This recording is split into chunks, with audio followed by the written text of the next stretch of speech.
Alright, how's it going, chat? Welcome. We're back. We're gonna be continuing Elden Ring, and I'm not sure if I'm at the end of the platforming hell that I went through for like the last hour of yesterday's stream. I'm not exactly sure if I'm at the end of it or near the end of it. Like, I'm not sure if I'm done with that yet, but I guess we'll see. Also, played with the lighting a little more. Looks different. Still not quite where I want it, but I did play with it. I still haven't forgotten. Trying to get the Rock energy drink can number 4 open. There we go. That one really didn't want to open. It felt like it was going to explode, so I was trying to not, like, just rip it and have it go everywhere. What I mean is this fucking tower in Caelid. Platforming hell. Like, what the fuck? I am not looking forward to this tower on replays. I'm just not. But how's it going, Erica? Welcome back. And Mickle. Yeah, that's what I figured you meant. You hadn't forgotten. He's not stunning out of it. Oh no. Oh no, not again. You can't do this to me. Not on my stream, please. Oh. Okay, also, before I spend too much time going forward, I was talking to one of my buddies last night, who, big Elden Ring fan, and I was talking to him about how I'm not really loving my talisman setup. Because I feel like weapons are a pretty big part of builds in this game, surprisingly, because they weren't so much in the older games. Like, weapons were kind of there, but unless they had, like, some special effect to them, they weren't necessarily, like, a massive part that would make or break your build, right? But I feel like talismans, even more so than, like, rings in the old games can make or break a build, because you can have, like, 3 of them instead of just 2. So I'm feeling like what I have is really strong, but I could probably take some time to look at it and get it stronger. Because one thing I was talking to him about after we started dual wielding, and I think I mentioned this near the end of the stream yesterday, I think I have a stamina issue now. I was noticing it a lot when I was fighting the boss in this room. That, like, you know, I'd be going around, you know, you dodge, and normally in a boss that would take stamina, but I guess right now since I'm out of combat, it doesn't. You dodge, you fucking throw out Transient Moonlight, that uses a lot of stamina. You dodge some more, you throw out another one, you keep dodging, and then you get the stun after, like, a 3rd Transient Moonlight, and then you have to fucking get in and this just drains it. I feel like I have a stamina issue. I was wondering if I could use some talismans to maybe get some relief. So I might change the one that's raising intelligence out to get more max stamina. I don't think that's going to do a ton, but I think it'll help. Like, just having more stamina with a full bar will help, even though it probably won't fix it. But also, hello, Finn. Welcome back. Oh, dude. There are so many things about Rune Level 1 that just sound, like, absolutely painful. Where was it this one that I'm thinking of? This one that, like, I thought I had one that was just raises damage of successive attacks or something. Like, just... Oh, I do. I was like, is that it? Final attack of the string? Why did you say you're in the end? No, I was saying, like, I'm not sure if I'm at the end of this tower or not. That's what I wasn't sure about. This might be good because of the dual wielding, right? Because if it's going to raise my power with each successive attack in, like, a short amount of time, and I'm doing this, it could be good. I absolutely will not take off Carrion Filigreed Crest. This thing with Moonveil, sorry. is ridiculous. Actually, just so good. This thing kind of sucks. I thought that this would be good. It's not great. So I at least want to feel like I'm not using crits as much now. So maybe, no, I think I might want to use that.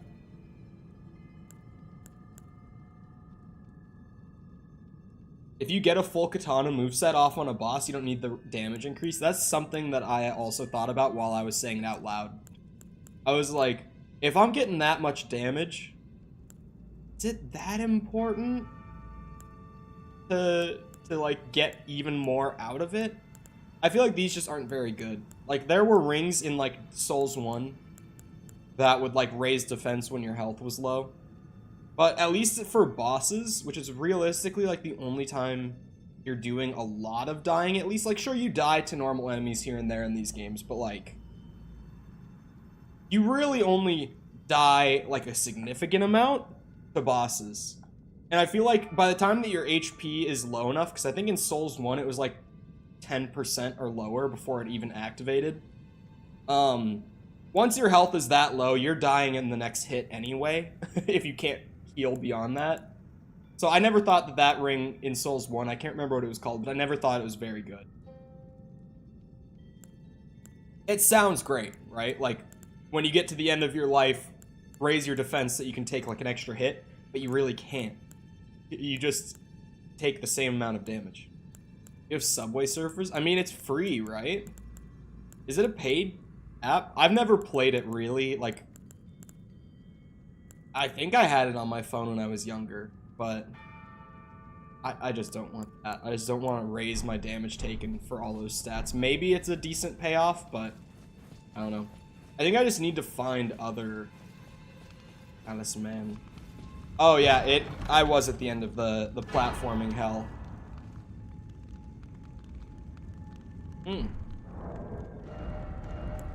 God Slayer's Greatsword. Was that a quest item? It kind of, like, it had that outline. But I feel like that also, no, it's not. It's a weapon. I was like, what the fuck? I mean, samurai, so, like, I'm not gonna use it. Uh-oh, what did I say?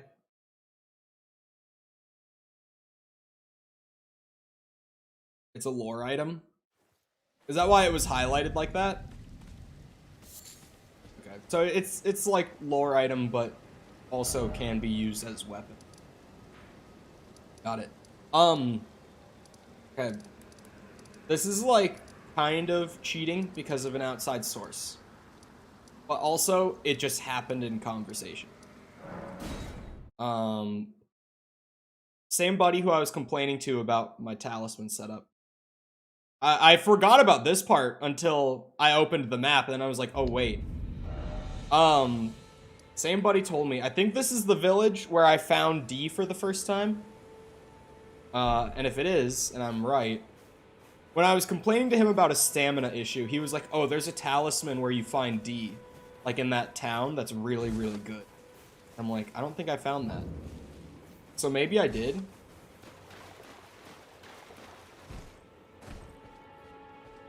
All legendary items will be highlighted with gold-ish. Okay. I know that they have, like, the unique, like, particle effect when they're just being highlighted on the ground. Okay, yeah, I'm back at the start of the game. I am back in a starting area. Definitely found my way back here. This might be it. Yeah, he told me that there was a thing here. No, that's a stone one. Okay.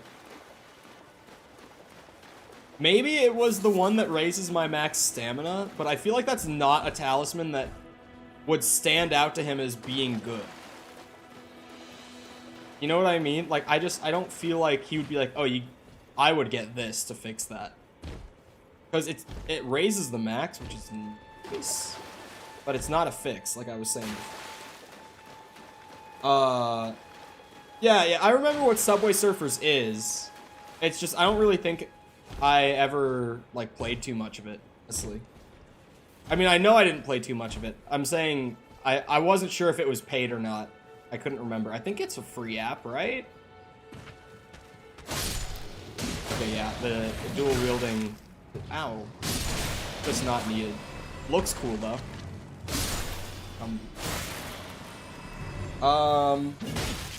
Wait, what? When you try to read chat. Imagine. What year did you start this game? This year. This game's only a few months old. Like, it came out very recently. But yes, the samurai is going very strong. Double katana and all. Did I already find a talisman, or is this the wrong town? There's no way it's the stamina one. Wait, did I ever go down here? Do I have a key? Oh, I do have a key. It's gotta be down here. Now I'm gonna feel dumb if it's not this. Because I just used probably my only key.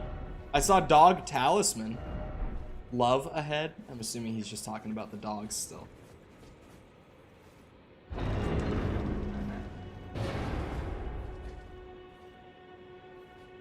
Okay. KOTOR. This has to be it, right? Talisman. Oh, yeah, this is it. And that is so much better for fixing a stamina issue than raising the max by like 12 points. Raising the recovery speed is way more of a solution. Sorry, I gotta kill at least one dog. There's just too many of them in one room. It had to happen.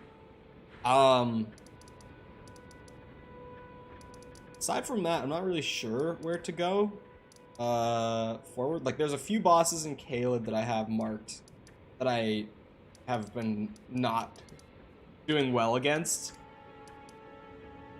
I can go back up here and move forward into the new area. I think I'll just do that. But yeah, KOTOR is like, it's such a fun game. And it was one of those games where when I thought about doing it on stream, I said, like, that would be a fire stream game. Because who doesn't love, like, really, really in-depth, like, storytelling in a Star Wars universe, right? It's good stuff. It's a whole journey. It has a fantastic story. Like, I thought it would be a great game when I was conceptualizing it. When I started streaming the game, I've said this already, but the biggest issue that I didn't realize would be an issue popped up very quickly.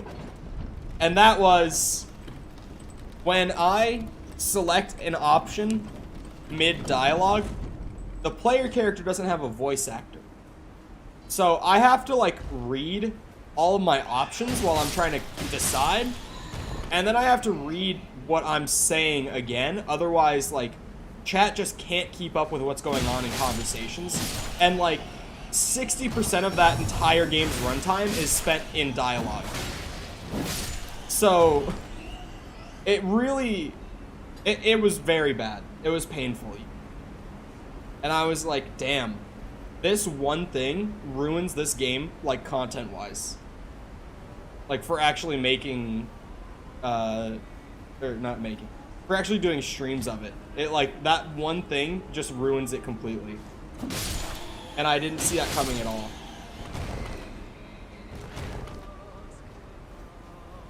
So I got the golden scarab. I do not. Is that a good item? Is that an item to look forward to? Oh, I'm gonna get poisoned. Don't poison me. Oh, I did hit it. No way. Oh, look at that recovery speed. That is actually really good. I can't believe I missed that before. Like, now I feel dumb. Oh, shit. They can grab you? Over here. Get over here. Oh, come on. Will you make a video / non-stream playthrough of it then? I didn't think about that necessarily. I could do that. Like, maybe turn it into videos instead?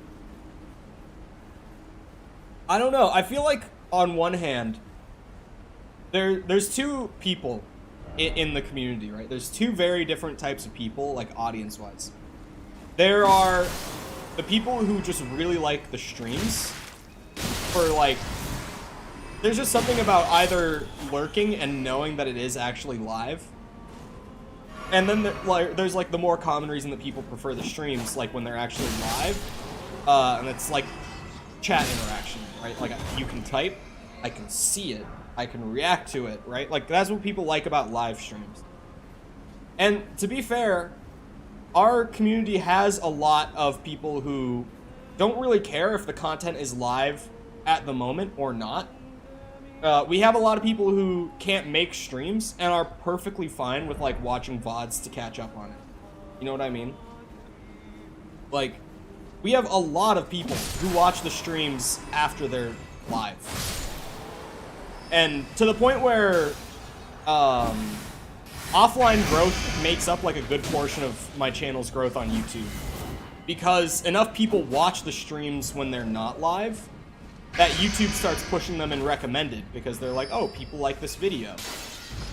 Because once a stream is a VOD, YouTube treats it the exact same way they would any other like video upload. So YouTube sees that, they're like, oh, people like video, so they push the video. And then we get like offline growth where people find the channel when I'm not even live. I could be asleep. Like a lot of the time I am asleep when people find the channel while I'm not live. Or I could be like at a doctor's appointment or something and the channel could be like growing, you know?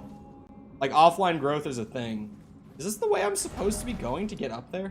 Oh, I should have gone to this grace. Anyway, what was I talking about? Oh yeah. Like I could just, who knows what I'm doing? And people could be finding the channel.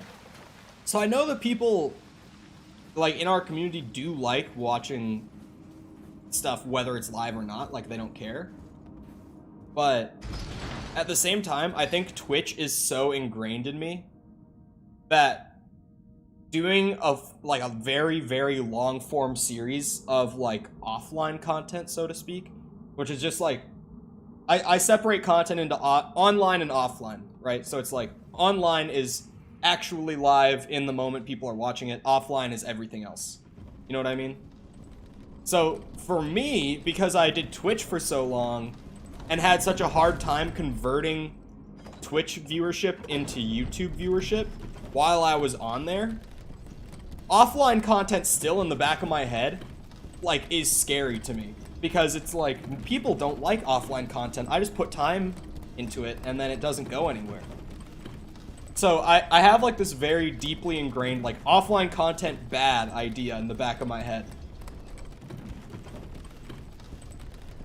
VOD watchers and live watchers. We need to actually make that meme. No, like, shitty meme in the moment, just in chat using the handshake emoji. Can someone go and get the handshake from the first Predator movie and make a meme and put it in Discord? Can we actually make that meme? There's one people that comes to mind where people would join in. It's the superior platform. What platform are we talking about? Offline content hurts my soul. Yeah, like some people don't like offline content.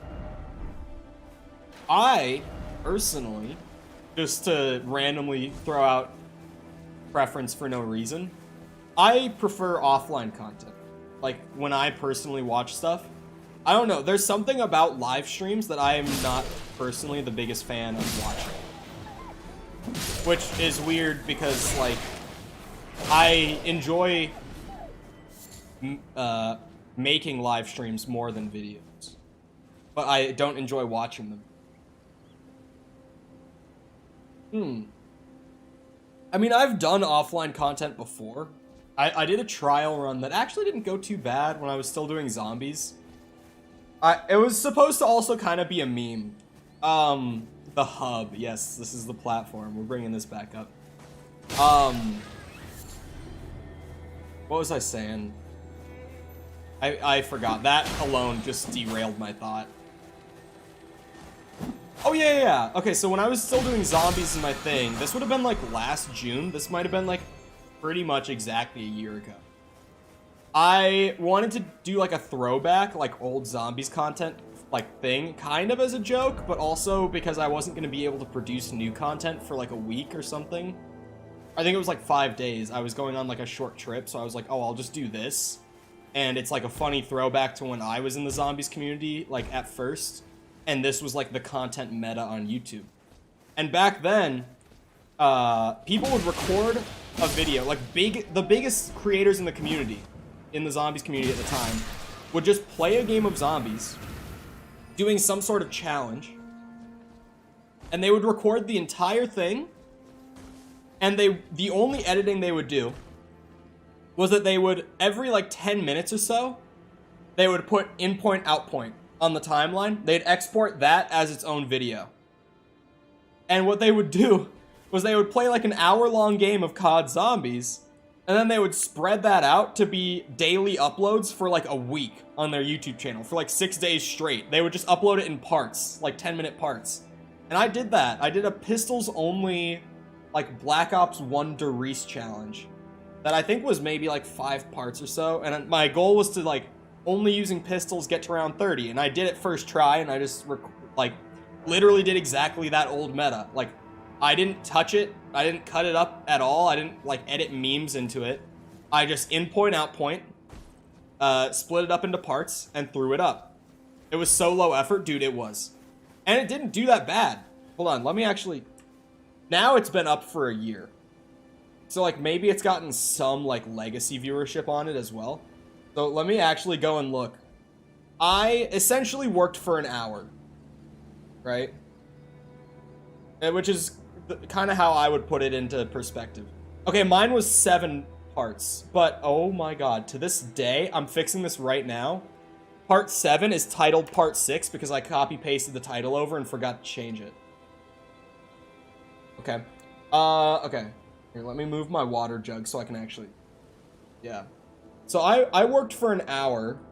I need my calculator too because I'm just too bad at math to like quickly throw the numbers together in my head.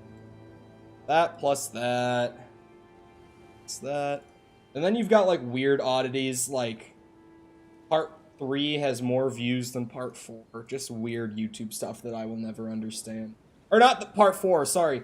Part 3 has more views than Part 2. That's what I meant to say. Oh, I didn't press the right.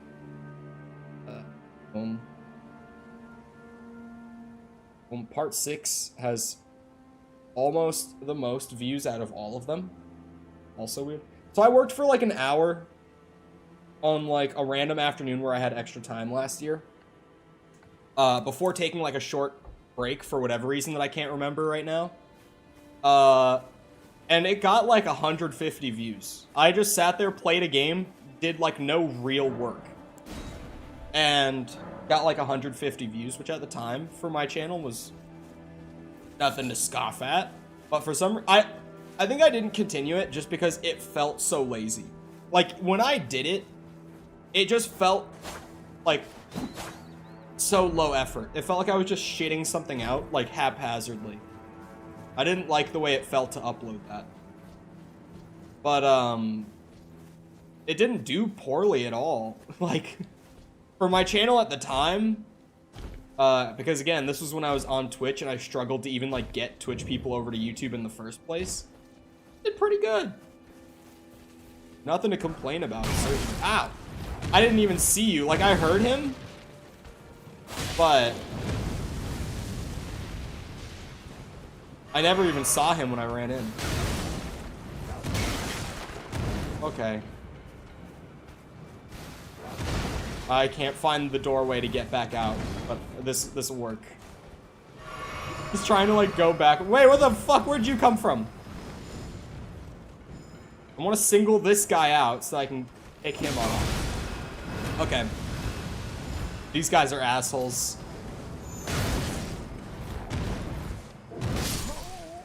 I saw that one coming. I don't know, maybe I try that with a game like KOTOR.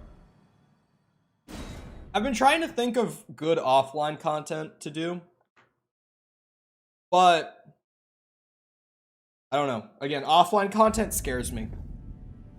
And it's like, I want to do offline content because now that I'm not in school, I have so much extra time to work on stuff like that. Like, do you guys have any idea? I've been bored, like, every day since I finished school and finished moving back and everything and got settled in. Like, for the last, I would say 5 days straight, I've been bored every day.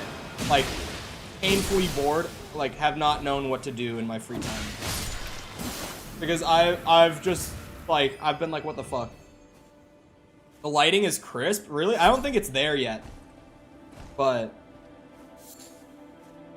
I'm bored now that I have no school or job. Really, though, I am. Like, it sounds like, oh yeah, big surprise. But I genuinely thought, because you think about it in concept, right? And it's like, when I finish school, I'm in a spot where I can genuinely just, like, do streams. And, like, I'm not gonna make a ton of money. But I can, like, live the way that I really want to. Like, I don't need more than what I got, and I can just stream. I don't need to, like, go and get a full-time 9 to 5 and everything. Like, I'm good where I'm at. I can just play games, like, all day in my free time, and for actually getting some money to live off of. But then you start doing it, and it's like, oh wait, I'm bored.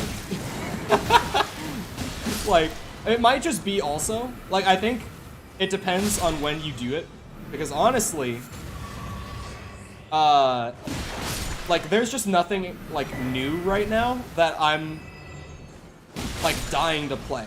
You know what I mean? Like, I did just buy Metal Gear Rising and play that for the first time, because that's been on my backlog forever because of the music and the memes, but more the music than the memes. Like, the memes are funny too. Like, if you've played the game, or if you've seen the memes, like, when Raiden said, turn off my pain inhibitors, I actually nearly had to pause the game from laughing, just because, like, I know the memes already. And when they actually happen in the game, I'm like, okay, that is funny. Like, even in context, that is just really funny. I also finished the game this morning, and oh my god, dude. End of the game for people who have played Metal Gear Rising. Fucking Governor Armstrong said the nanomachines line, and it just about sent me, dude. Stream broke for me? Really? Refresh it? Hold on, let me see on my phone first before I just say refresh. What the fuck? Stream is up again?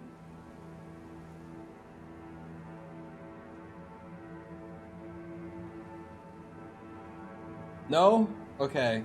It seems like it did break, but it just went back up on its own. Had to refresh a couple times. Looks good now.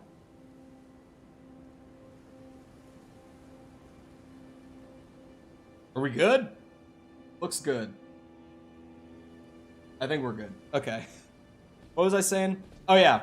Metal Gear Rising. I was just talking about the memes. Also, for those who have played, when Senator Armstrong at the end of the game said nanomachines, son, I actually wheezed. Like, I couldn't handle that one. Okay, well that was interesting that stream, like, died. I can normally tell when that happens. Like, I noticed it right before everyone started saying that it had died. Because a funny thing that happens when stream breaks is that I can watch in real time. In the case of, like, right then, what happened, I could see it go from, like, 15 concurrent down to, like, 5 in the matter of, like, 10 seconds.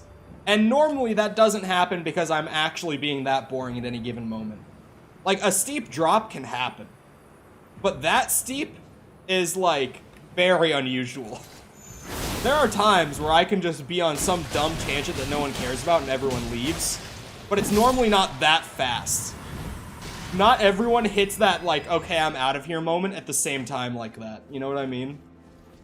I thought my mobile data just killed itself. No, I think it was, like, something weird happened. OBS didn't drop frames. I think whatever happened was on YouTube's end. Because, like, OBS had the green light the whole time, and it hasn't skipped or dropped any frames. So I think whatever happened there was YouTube's end.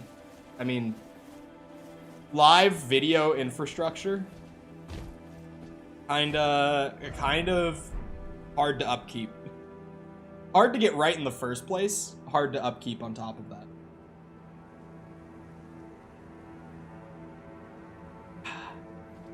I leave when I think of something better to do.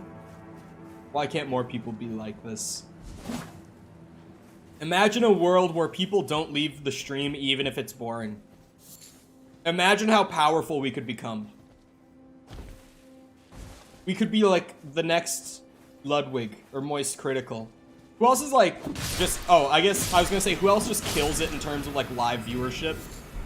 XQC, dude. The people who keep up with like the kind of numbers that streamers pull, XQC is a consistent anomaly. Like, that man somehow manages to average like 100K concurrent. I actually don't understand. Like, he's very entertaining. I see the appeal. It's not like this is a boring person, shitty creator, I don't get it. But like, it's one of those things where anyone who manages to average like 100K, that's a wild thing. Especially for how much he streams, like what, 6 hours a day or something? If not more. Because he's known for like pulling his goblin days where he streams for like 18 hours straight or some shit. And he averages 100,000 people being there watching at any given time. That's crazy. That's actual insanity to think about. Because, like, to put that into perspective, like, Wheel of Fortune, the network television show, at its peak, like, I would say maybe 10 years after it started was about when this probably happened. I don't know my Wheel of Fortune history, but it is, like, the most popular game show on American television ever. And it's a very good one for putting into perspective the difference between, like, live streaming platforms and network television nowadays. But I'm pretty sure that Wheel of Fortune, like, at its highest viewership ever, hit, like, 6 million people watching at one time. So when you get someone who's, like, absolute goblin mode, sitting in his bedroom, like, playing games or watching MasterChef and yelling at the screen, and that person is, like, sitting at a steady 100,000, while, like, overproduced network television game show at its all-time peak can only hit 6 million. It's crazy talk. Because his channel name is discoverable. Yeah, we've talked about, I have a rebrand that I have planned. I have the assets all for it on my hard drive. I'm just waiting for a good moment to do it. Because I've known for a long time how terrible my branding is. I'm very well aware of how bad my branding is. Like, back when I was on Twitch, it was a topic of conversation between me and chat. Because I would always say, it's like, my branding is bad on many levels. And when I wouldn't say that my profile picture is awful, although I am changing it in the rebrand. Not saying it's a permanent change, because I feel like some people might genuinely be like, no, old picture. There is no time like now. There is time. I'm waiting for that time. There's no benefit to waiting. There is benefit. I'm being very tactical with it. Because the thing that sucks so much ass with rebranding anything is the people who miss that it happens at all. And then randomly, like, see this channel in their sub box and they're like, I don't remember this. And then, like, unsub never goes back, right? That's, like, you have to do it in a way that's gonna absolutely avoid it. As much as possible. Like, it's gonna happen regardless, but minimize it, not avoid it. Avoid it was the wrong thing to say. But yeah, my name, no one knows how to spell it. No one knows how to pronounce it. It's so long. It's so long. Like, my branding is awful. I'm a marketing mage. Okay, maybe I'll listen. Man, everyone who ever clicked on stream, new rebrand, new audience, true. What if we just got an entirely new chat to change the brand along with it? honestly, when it comes to like Twitch and like YouTube Live, Facebook Gaming, all that shit, I think one of the most slept on parts of like a channel's brand is its chat. Because it's absolutely part of the brand. The worst part about it though is how hard it is to control as the creator. Like, you can waffle on about game design, but you can't go on about marketing. Hey, I managed to get this far. I don't remember the number off the top of my head. I'm somewhere in like top 15% of YouTube, roughly speaking, already.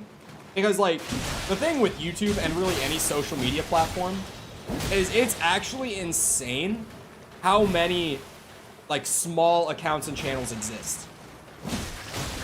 Like, the fact that I'm already in like the top 15-ish% of the platform, that says a lot. You know what I mean? But generally what I mean by that is like, with the amount of like 10 to 50 sub channels that I see pumping out daily content, and then like not because they're not trying to like advertise at all, because a lot of these channels will like be in my comment section and just comment like on any random playthrough video and be like, oh, please come and check out my channel. I loved this video. It's like generic copy-paste shit, right? It's like, great video. Please check out my channel when you have the time. And it's just the amount of those comments that I have deleted. And yes, I delete them. Because nobody, and I mean nobody, likes self-promotion. Like, if that's one of my, I never say it. Oh my god, I forgot how expensive. I thought this would be enough for a level.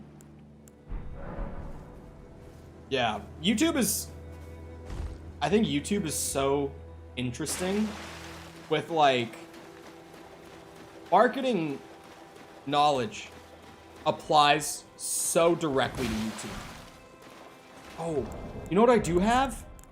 I have all of these.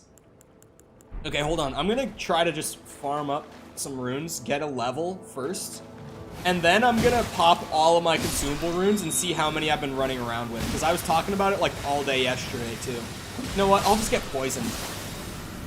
I have so many heal flasks. I'm fine getting poisoned. I'll just plow through it. But it's interesting how like, I think a lot of people, when they hear, oh, okay, let me start here. Do you know how much it sucks when adults ask me one of two questions? I got asked both of these at the doctor yesterday when I went in for my physical by two different people. Two people asked these two questions, and both of them suck in my position. Those questions are, so what do you do? And in the other case, the one that is less painful, like, so what do you do, is the bad one for me. Like, that one sucks ass to have to answer. Because I think that people can tell when I'm, like, waffling my way through it.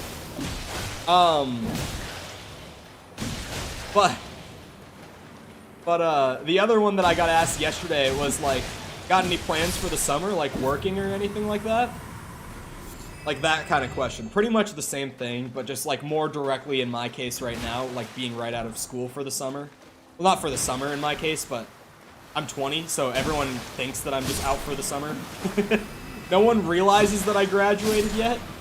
Everyone thinks I'm on, like, summer break, which is actually kind of funny. But I've said it before, I haven't brought this up in a long time. This was a running joke for a bit on Twitch. But when people ask me, when adults ask me, what do you do? I don't tell them, oh, I play games on YouTube, or in the case of when I was on Twitch, That's not my answer, because of course that's not my answer. You know what I tell them? I say, digital media marketing. Do you know why I say that? Because no one ever asks follow-up questions when you say that. It's not a lie. It is true. and no one asks follow-ups. Like, they don't poke any further than that. They're just like, oh, okay, cool.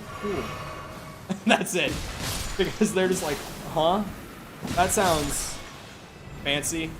That sounds like I wouldn't understand it, and they just leave it alone after that. What do you tell kids? Do you just flex your clout on them? I haven't had, like, a small child ask. Well, okay, I have, but not in a very long time. Other than that one teacher, did I tell that story? I probably did. I had a teacher at the very end of high school, like, during COVID, because senior year, high school for me was 2020. So, I was on Zoom. For those who haven't heard the story, I was in a Zoom lecture with probably my favorite teacher I've ever had in my life, and I was very obviously one of his favorite students. Like, it was one of those things where, like, I knew it, and everyone else in the class knew it. That, like, I was a clear favorite of his, right? It was one of those things where, like, the teacher is just so not subtle about their favorites. He wasn't subtle at all. Like, you could tell that me and another buddy of mine were, like, clearly his favorites. Not even close. Anyway.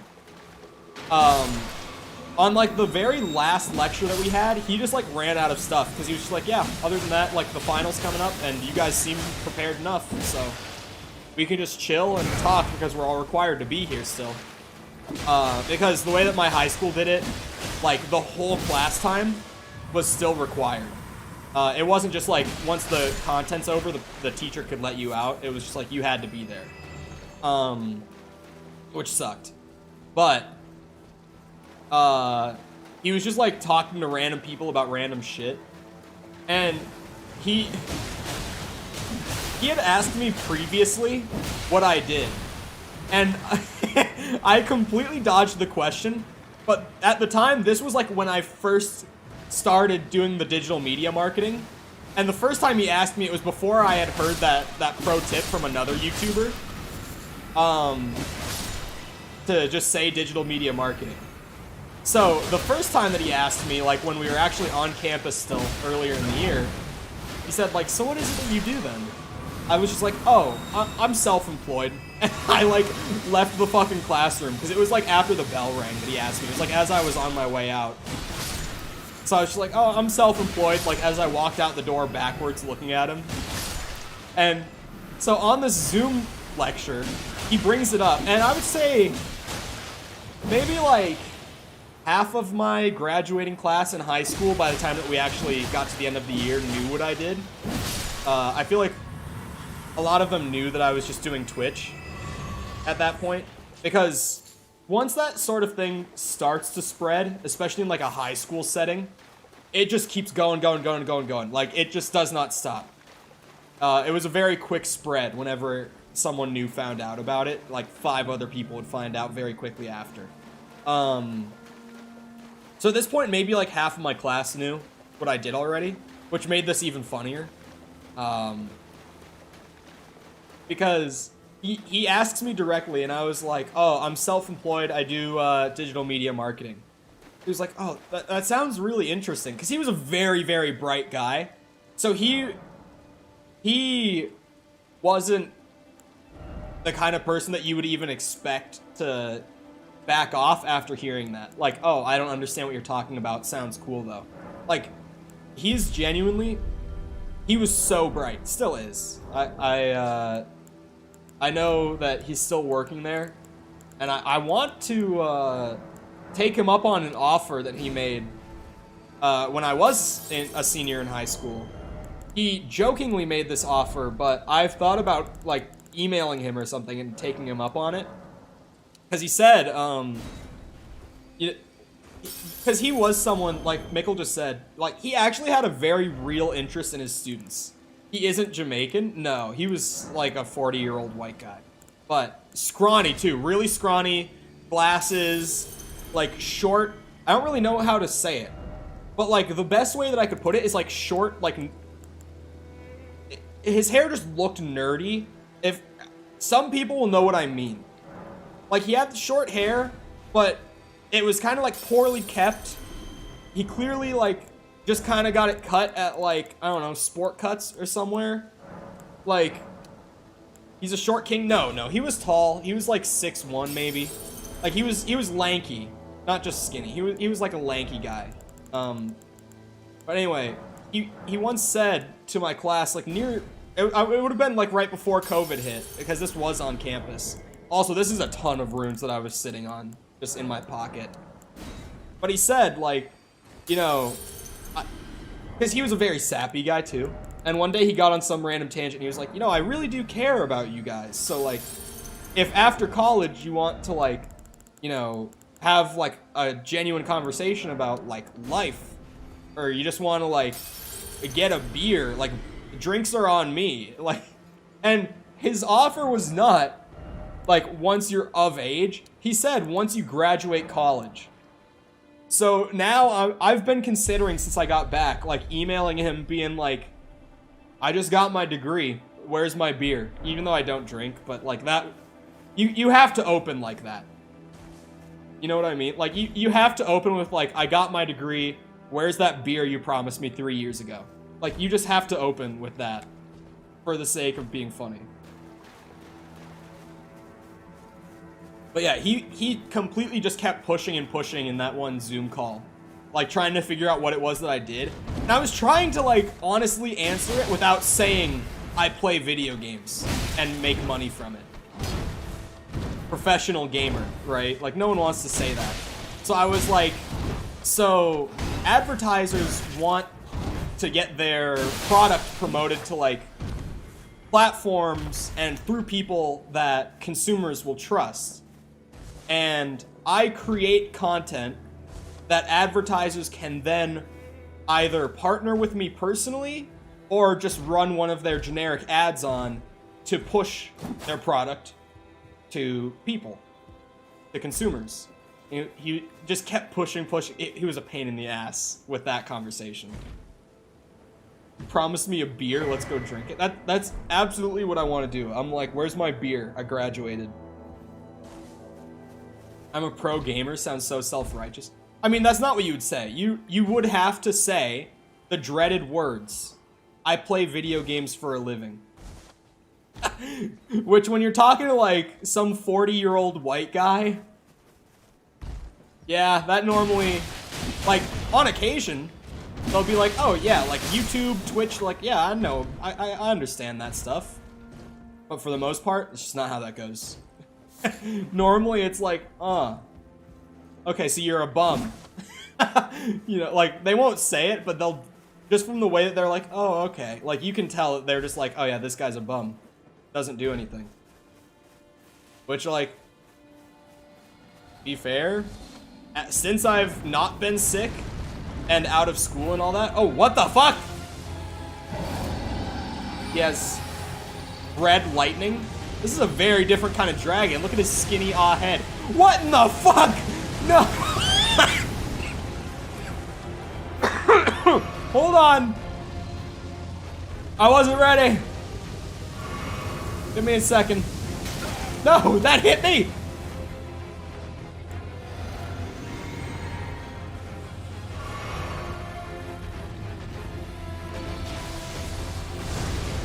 I just had to make a comment about his skinny head.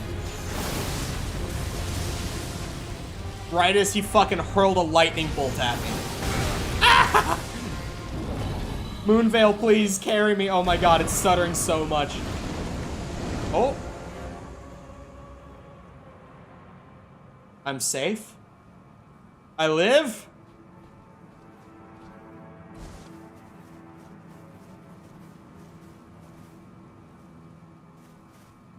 I live to fight another day, to die another day. Fuck, I keep forgetting about the button in the menus that will, like, lock you in, so you don't have to keep opening and closing it. Eventually, if you guys remind me enough times, it will actually stick in my brain and I'll remember to try it. I swear, at some point, it will stick. I've just hit my head a lot. Ooh, big tree. So No, no, the big tree. I was like, is it in the city? Like, inside those walls? But I can tell that it's still further out past it. I can see Grace over there, but these guys... I can't leave free FP refills like that, man. I gotta take the backstabs when they're just presented to me like that. Even though I'm right next to Grace. It's too tempting. Okay. Lost Grace. How much is a level for me now? Like 43,500, dude. What level am I, though? I don't even know. 85. Okay, that makes sense. Yeah, that makes it reasonable. How do I get into these ruins? I want to explore. Oh, hello. I've been waiting for you. I've seen you. I knew you had the stuff of champions. I hereby invite you to the Volcano Manor. Take my hand and have audience with my mistress. Mistress? Give me your hand. I will pray that you follow the same path as Lady Tanith. I mean, okay. I will take audience with mistress.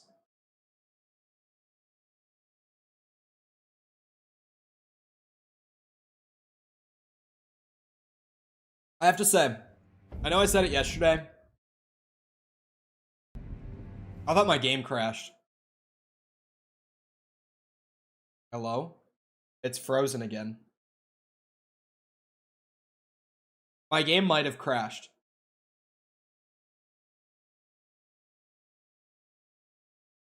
Yeah, at this point, I think it's safe to assume this is not a stutter, this is a full crash. Volcano Manor, too much. Yeah, it's not responding. Kill it and go back in. Thankfully, FromSoft games autosave like every fucking 10 seconds or something. So, we're good. What level? 85. I just checked it. I go away for like 5 minutes and y'all talking mistresses. I did not start the mistress talk. The lady did. The funny lady told me about her mistress, and I just want to meet her. That's all. I just want to meet the nice lady. All I'm looking for.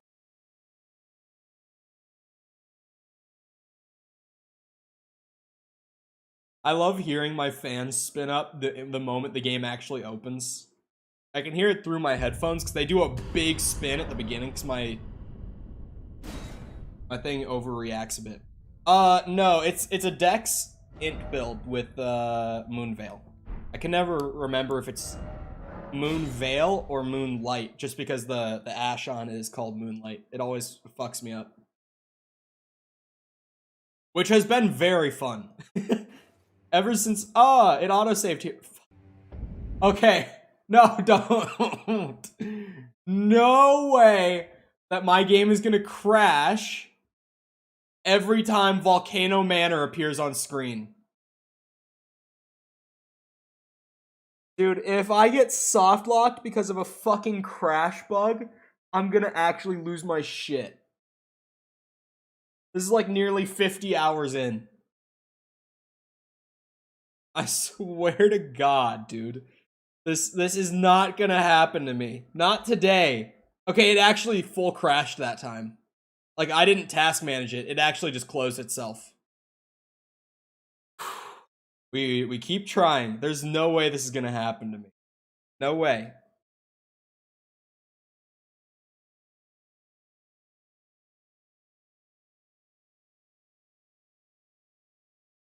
If this is in a highlight, I'd like for you to know Cole just said he has a mistress live real. I didn't say that. I just said I would like to meet the mistress. That's all I said. I would just like to have company with her and meet her. Or audience. The wording was not company, it was audience.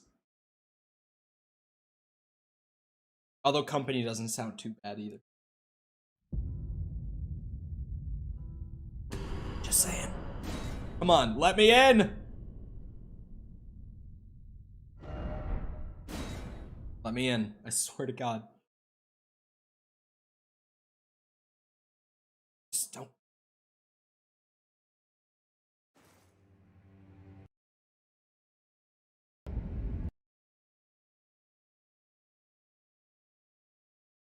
I'm Googling this.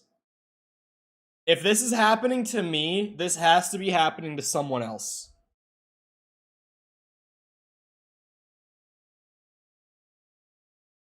Fucking shit, I can't type around my mic though. Game keeps crashing at Volcano Manor. Just like the title says, the game keeps crashing whenever I try to fast travel to Volcano Manor or when I try to enter it. The name of the place appears and then it crashes. I saw in another thread that verifying your game files through Steam might help fix some of these black screens and crashes. Edit, can confirm this fixed it for me. Verify. Is that actually gonna work? No way it's this easy. Verifying Steam files fixed that issue for me. Okay. Everyone on this Reddit thread is like, yeah, if you just verify files, it'll fix it. I just opened the game again by accident. Well, fuck me. I'm gonna have to now close the game and then verify the files. Why though? So there's something that the game is trying to load then. When Volcano Manor gets loaded in, that is missing or corrupted or something from my files, and it's causing the game to just be like, can't do it, chief, and crashing. This is the only thing Reddit is good for. Honestly, this is the only thing I use it for. Like, I have a Reddit account, but I have like 2 posts on it ever, and both of them are promoting old YouTube videos on like niche subreddits, like the Quake subreddit, for example. So like my only posts are for, I actually made my Reddit account for the pure sake of promoting videos. But I do still use it pretty much just to update people when I have questions about game, like bugs or something that I'm trying to do to get further in a game, stuff like that. I'll just update people who are helpful in situations like this. Like I updated those guys who said verify before I even know if it's gonna work or not. Oh, the verifying is going really fast though. Wait, what? It just like flew to 90 to 100 and now it's at like, here. I'll just use display capture for the time being. Gotta move my jug of water so I can even see my OBS. Oh wait, this is the wrong thing. That's what I wanted. Display capture for my main monitor. I can't make this bigger. Damn it. Well, there it is. Middle of the screen. We're waiting on this now. Just waiting on this.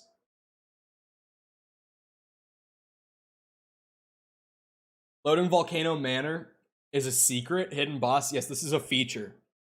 When you get to Volcano Manor, typically roughly 50 hours in, you have to verify your files to progress. They did this as a cool meta interactive secret for PC players like myself, just to make the game more interesting. This is great.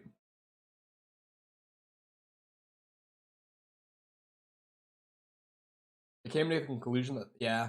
I mean, Reddit is a perfectly fine place for people who like, I guess just like having forums and threads like that to just discuss things on. But it's personally like not my thing. I've just never really used it. You're still in the game. Yeah, this is not a monitor capture. This is in-game. This is like a cool... You ever play Metal Gear Solid and had what's his name? Is it Psycho Mantis? Yeah, Psycho Mantis. When he reads your save card and he goes, "Ah, I see you like Castlevania."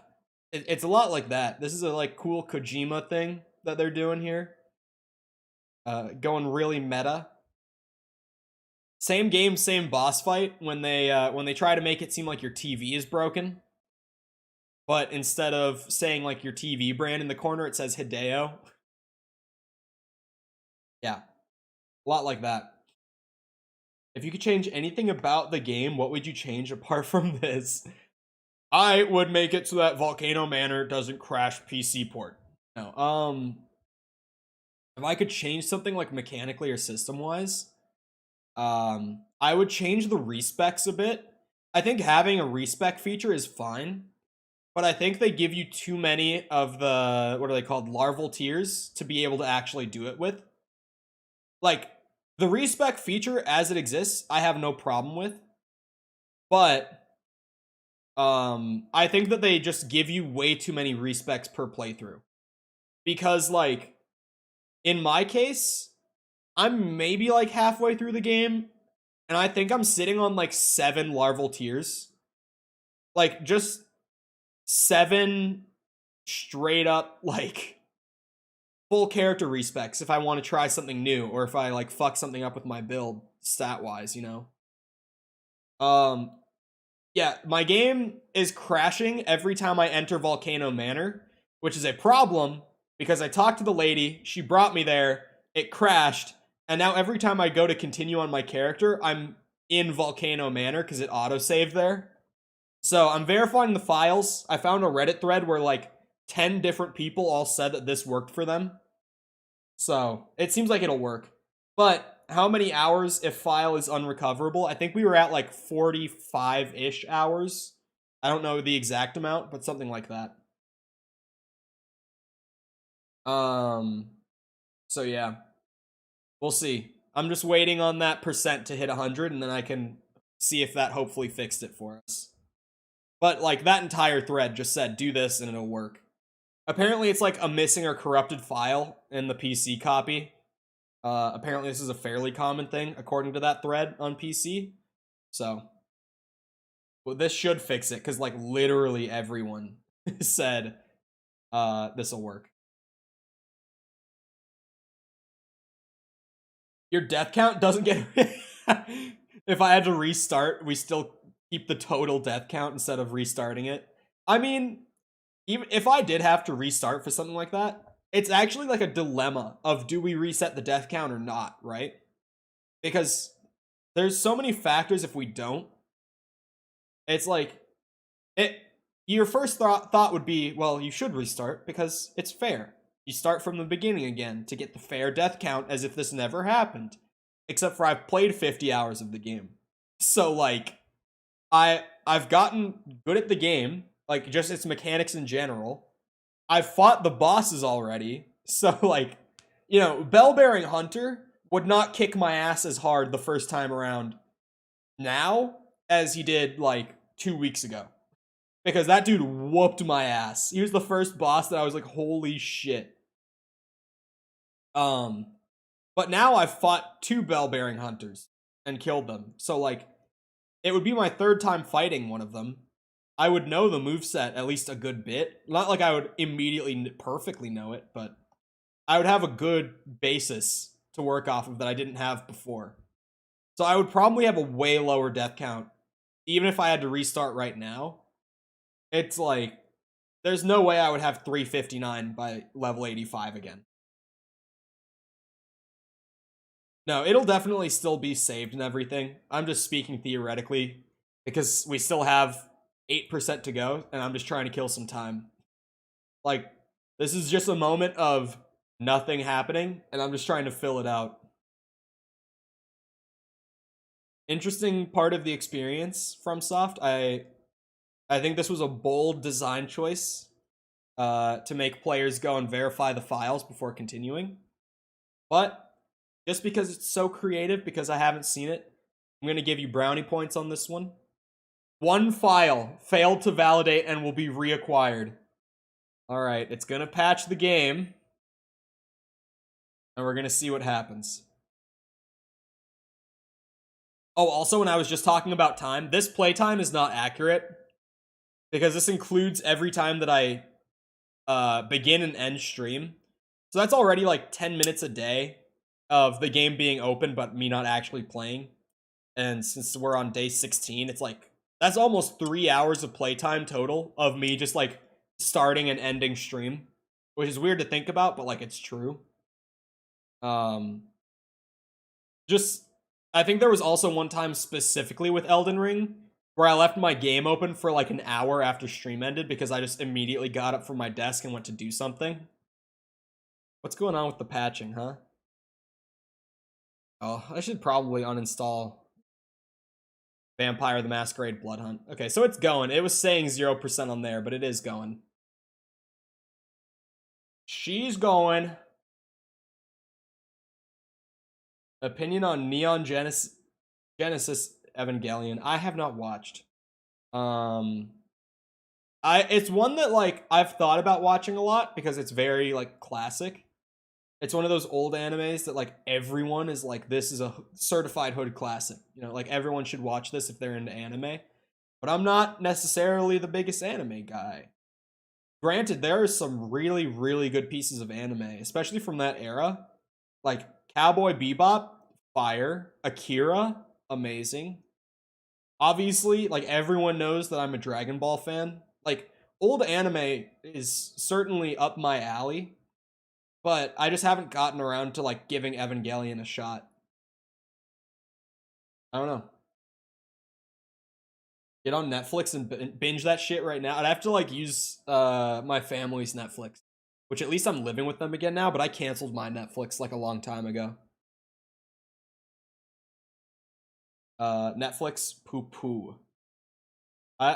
Especially with Netflix's new price change. Like, dude, I have no idea. I don't think Netflix is worth it at all. Like straight up. They have shows on occasion, but at that point, I would be like, pay for a month of it and then cancel immediately so you can just watch what you want to watch real quick and then don't keep paying for it.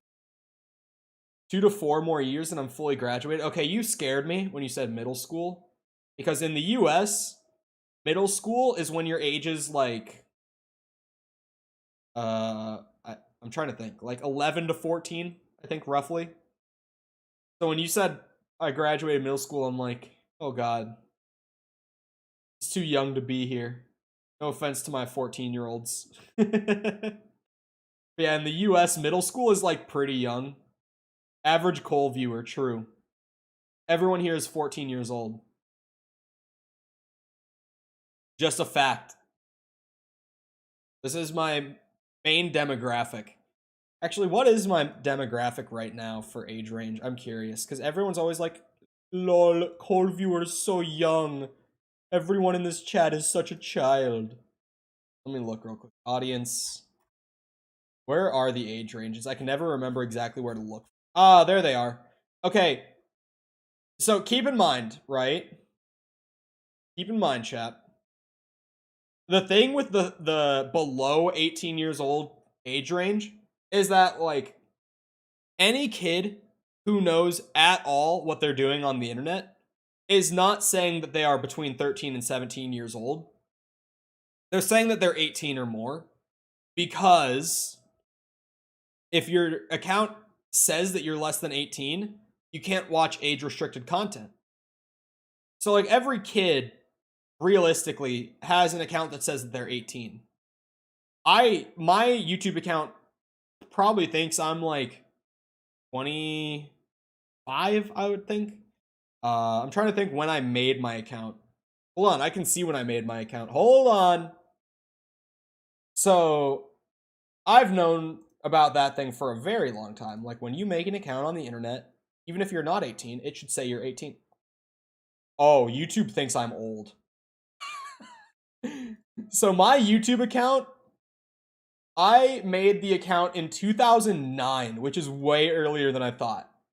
My account is from 2009, and I would have said that I'm 18 because I've always been able to watch age-restricted content on my account. So YouTube probably thinks, hold on, so that's 13 plus 18.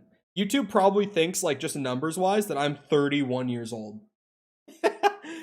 So keep in mind, most kids who know anything about the internet have themselves in the 18 or above age demographics. So according to my YouTube stats, okay, the amount of my viewership that is between 13 and 17 years old is 1.3%, which is why I bring this up, because that is just not true. Saying that 1.3% of you are under 18, that's like 1 out of every 100 people who comes into chat would be under 18. That's just not true. It's not. 18 to 24 years. Typically, you might think that's my largest demographic. It's not, shockingly. 18 to 24 years makes up 34.7%, which is still a very large portion, but it's not the biggest one. The biggest portion of my viewership, according to stats at least, from the info that we have 40.4% between the ages of 25 to 34 years old.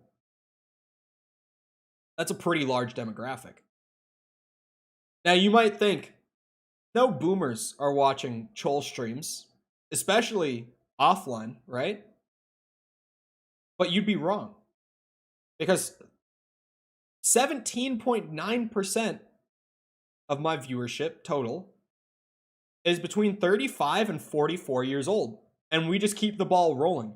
4.9% of you that watch me are between 45 and 54 years old. Whether you are in live chat right now, or if you're watching this as a VOD and you're somehow just sitting here waiting for me to update the game because you're patient as shit, if you are over 45 years old, I actually would love to know, because I just find it so hard to believe at all that such a large portion of my viewership is over 45. Like, that just seems so not right. If I just go off of, like, the people that do chat live and comment on stuff, it's like, there is no way that many of you are over 45 years old. Just can't be true. Even then, we got some real boomers in the community.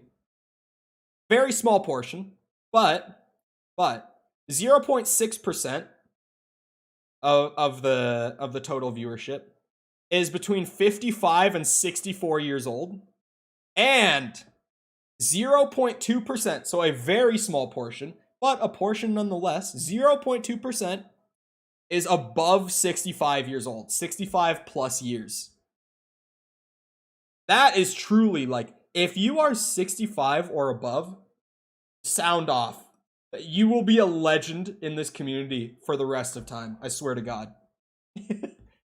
Like, it seems so not right to me that, like, people over 65 years old would actually be just, like, chilling, putting my Elden Ring streams on in the background. Like, that just seems so not right.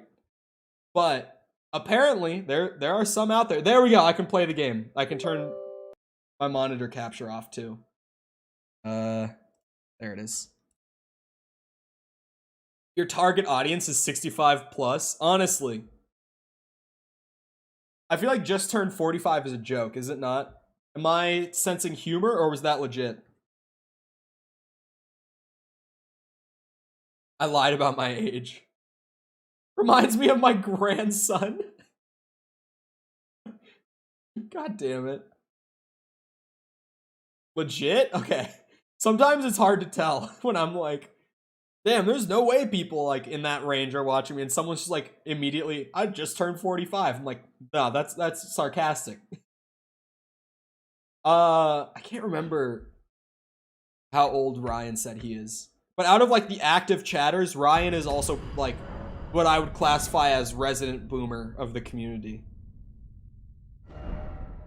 I know Ryan is at least 30. I don't remember exactly though.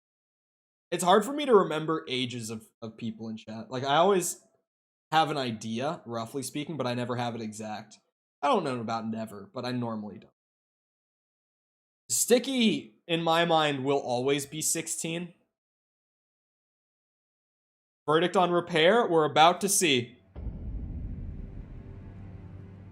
Don't. Oh, it's fixed. We can keep playing the game. Boys, we can play the game. And a Mao Actually, dude, I would honestly love that. Like, that would make me so happy to see someone in that like generation so involved in like modern internet culture. It's like weirdly wholesome moment, you know? Brave Tarnished. Welcome to the Volcano Manor. I am Tanith, the proprietress of this house. Raya spoke well of you, a warrior of promise. Alright, Erica, we'll see you around. Have a good rest of your night. Prepared to make a commitment. Will you join us here at the Volcano Manor and resist the tide? Resist the Why tide? accept the burden of their grace, or be fooled by the dogmatic ramblings of the fingers? Rise with us against the Erd Tree. Oh. I have to make a decision like this right now. Shit. So, let me clarify. They are asking me if I will join them against the members of the Round Table. That's the question that's being posed to me right now. Will I betray the Round Table hold and join Volcano Manor?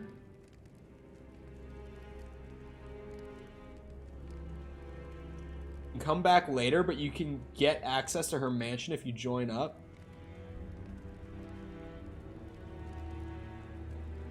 I think I put the fake age in mod apps. Oh god. I think I remember what you put.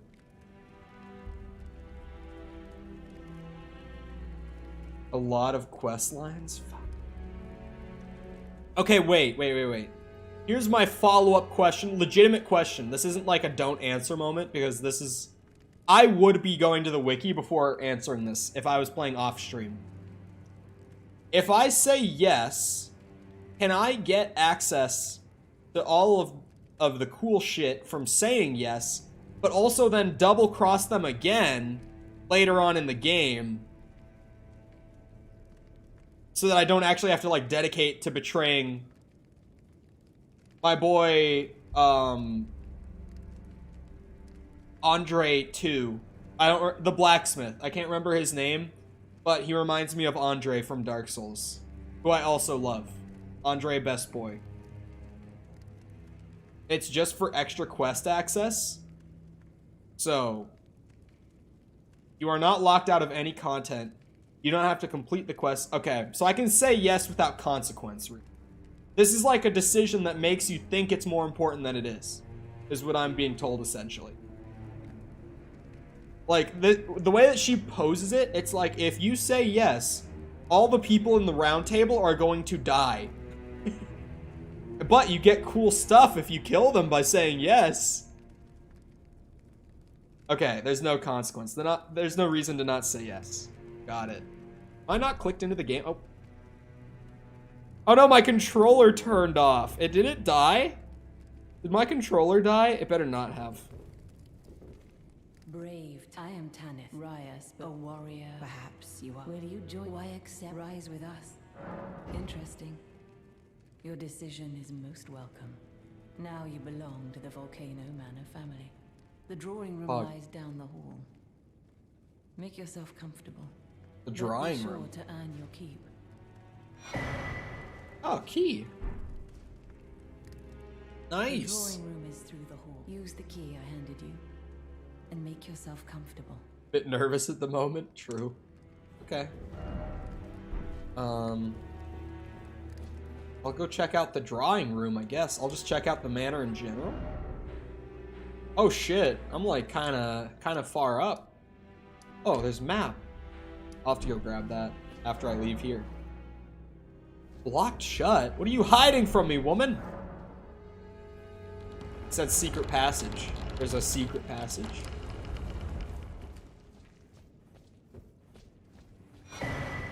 Perfume bottle. That's not the first one I've gotten today. What are they? Question mark. Perfume bottle. Where is it? Is it a crafting material? What the fuck? What are you hiding from me, woman? Cold 2020.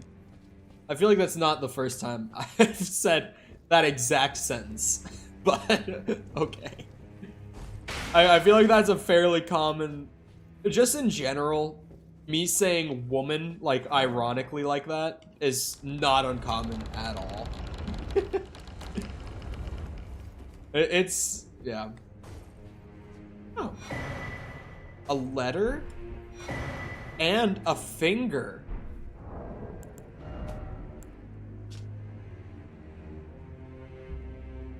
Wait, is this... Oh, this is what I was looking... This is what I just got, I mean. Old Knight Istvan. He can be found in Limgrave. Wait, this is someone to be hunted? Try finger butthole. Hello again, brave Tarnished. As a scout, I am pleased to see you again here at the Volcano Manor under Lady Tanith's guidance. May you tread the path of valor. Snake. You. What in heaven's name are you doing here? The Volcano Manor is a pit of recusants who spit at grace and hunt our own kind. I hope you understand the weight of my words. I do. I do understand. As long as you understand what you're saying. I thought you were tarnished, bred by virtue.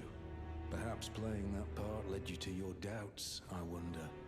But know that the path you walk is blasphemy and leads only to a miserable death. Before you consider hunting any of your own kind, think on that. Maybe I don't go kill Istvan. As fun as it does sound to go and hunt, like, targets for them, maybe I don't. I don't want to be blasphemous. What? He rolled into the door! He actually rolled into the door! Oh my god. Liar ahead? There's no one there. The fuck?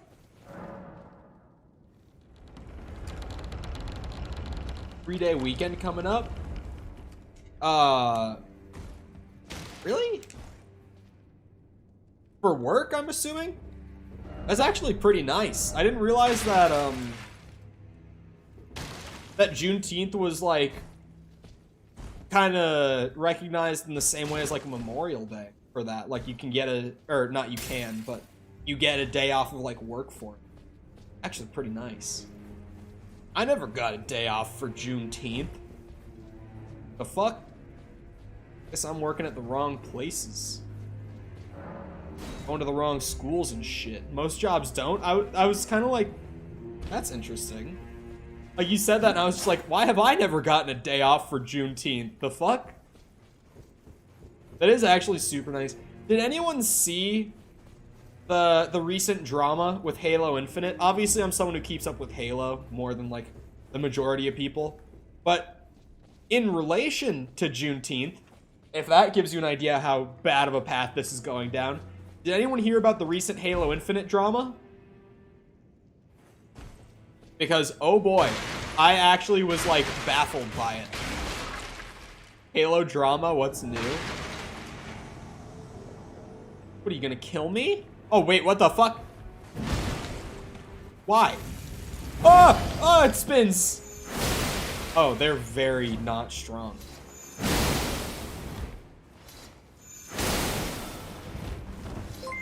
Ah, fuck. Josephine, thank you for the sub. I appreciate it. Okay, well. What's up? Okay, so Halo Infinite, hold on. I want to go and fact check myself on the exact title of this calling card before I say it. So essentially, Halo Infinite added a calling card for Juneteenth in their recent update. Who would I be able to, like, go and find this on Twitter? Let's go to Uni. Let's go to their community manager because he probably tweeted about this afterward. Oh yeah, here it is. Bonnie Ross, who's also a community person at... Can I find a picture of it so that I can get the actual name? Okay, yeah, I got the name. Not from a picture, but here we go. Okay, so they added a calling card. It was essentially... It was just a Juneteenth calling card to, like, celebrate, right? It's like a formality at this point for companies and games to, like, put in Juneteenth stuff, like Pride Month stuff, just like all these calling cards and stuff, right? That you expect to see. Like Apex does it, COD does it, Halo's doing it, like all the games do it now, at least like the live service ones, right? So they had like their formality, like Juneteenth calling card. And the title of this calling card was Bonobo. Now let me also fact check myself on what this is, because I saw it at first. I was like, huh, that's an interesting name. I don't know what it means, but must be related to something. It was like clearly a Juneteenth thing. Here we go. Here's the Wikipedia thing. The bonobo is an endangered great ape.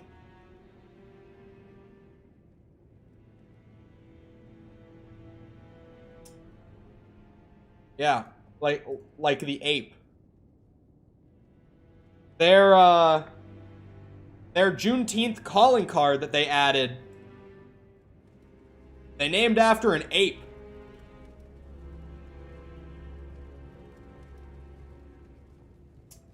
Yeah. And like immediately, patch goes out, people see it in game. Halo Twitter is like, what the fuck? 343 very quickly notices that this was a mistake. And within like 2 hours, they changed the name to, now it's called Freedom. The calling card is now titled Freedom. But like, who approved of that one? Like, who did we pitch this to? Who saw the name and was like, this is good? How did that go live? Like, what the fuck? Somebody knew what they were doing? I genuinely... Okay, there are two, like, possibilities. Neither of them are great, but there are two possibilities, right? There's the first one that I very much hope is the case. That, like, it was a name that was just, like, thrown out there, probably not even with, like, ill intention, but, like, it was kind of, like, unintentionally, like, insanely tone deaf and just whack, like, not a good name at all, but not, like, ill-intentioned, right? What was it before? I just got back. Bonobo. It's named after the great ape, Bonobo. I want to believe that there was no, like, bad intention with it, and that it was, like, a genuine mistake, and somehow it just went out live with the update like that because no one noticed it. But then on the other hand, and this is, like, the really bad possibility, that, like,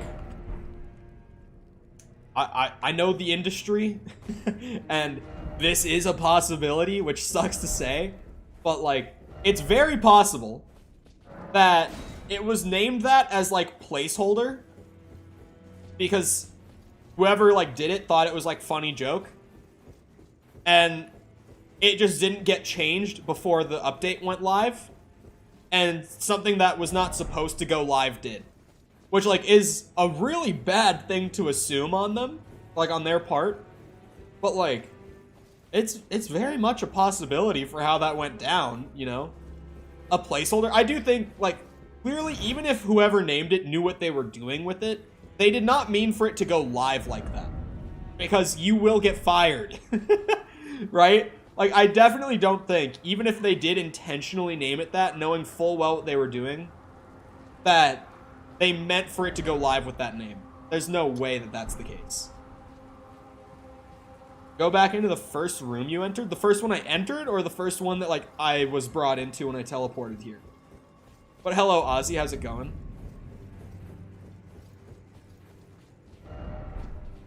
Lovable sort. Castle, Behold... You know what? I'm gonna give him an update on Behold Castle. First one I entered with the key was like this one? No way. Whew, okay. Hey! Don't turn around and hiss at me like that. Someone new? Yeah. I feel like as much as I don't want to like assume it to be the case, because I don't want to be that guy in the industry who's like, they knew what they were doing. Meh, meh, meh, meh. Because it's possible that they didn't. Like, it's possible that it was like complete, like unintended coincidence. Like, it happens. But on the other hand, my first assumption was this was like a joke between a couple devs and they forgot to change the name before the update went live. You know, like that was my initial thought when I saw it. So I will admit that that was my first assumption, that like this was done intentionally, but it was never meant to go live. You know what I mean? But like at the same time, from what I know, 343 as of right now is one of the more diverse AAA studios, at least like at the scale that 343 is. Because like you get these studios that are like 300 employees or more, and like it generally in the games industry there's not too much diversity, right? Once you get to that amount, it's like a fairly small percentage a lot of the time. But 343 is like one of the ones that's surprisingly like very diverse, right? So it seems weird to me knowing that would have even been like an intentional thing. I genuinely don't know if it was intentional or not, but just because Juneteenth came up, that reminded me of that instantly, because it was like, what the fuck?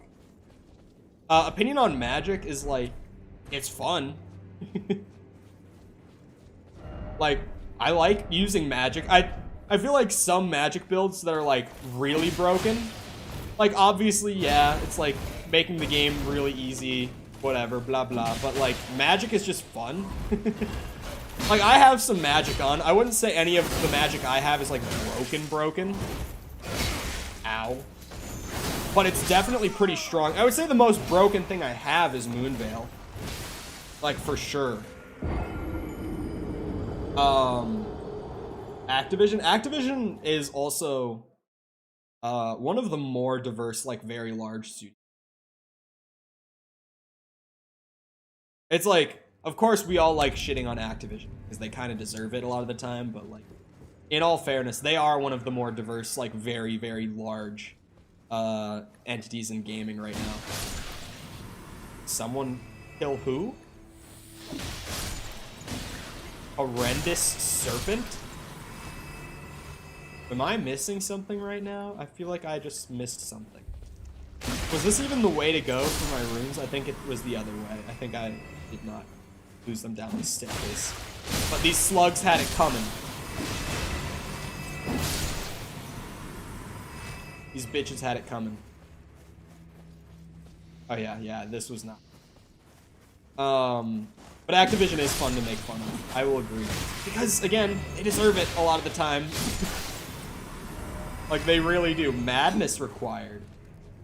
I feel like that's a secret. Oh. Fuck those slugs specifically, honestly. I keep forgetting about my lantern. I've been egoed? Oh, guess what? What? I missed it entirely. Hold on, I want to get back on there again, just so I can give him an update. It's kind of... Fuck. Come on. Finish my dice game, let's go. What language was it in again? I can't remember. I actually can't remember at all. It wasn't Python. Was it Java? I think it might have been Java, right?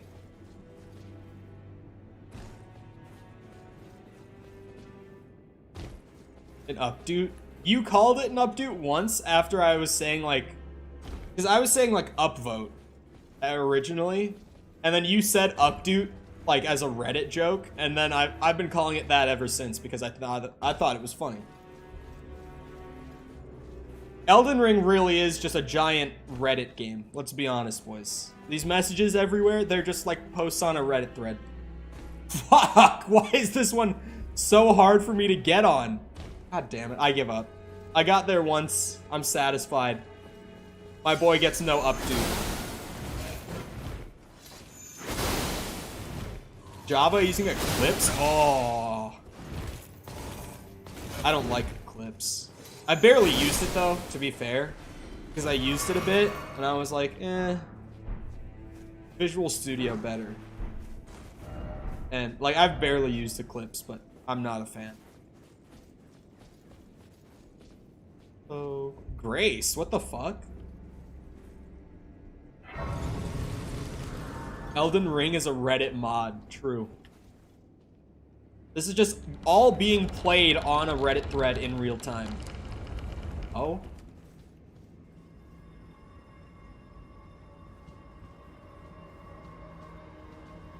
Oh.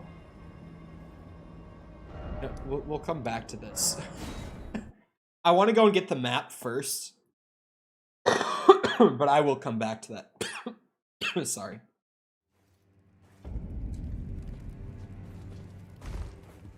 Alright, 3000. We'll see you later. You're around. I didn't really have a choice. Yeah, I'm assuming it was for an assignment. Like, so you kind of had to use it, but still. Fortnite. Do I want to... Is this thing gonna fuck with me? I'm only gonna fuck with him if he's fucking with me. Okay.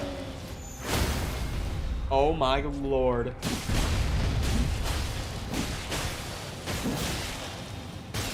Ow.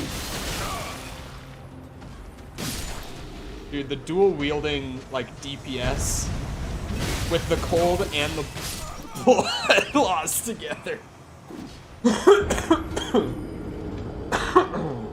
Fuck, man.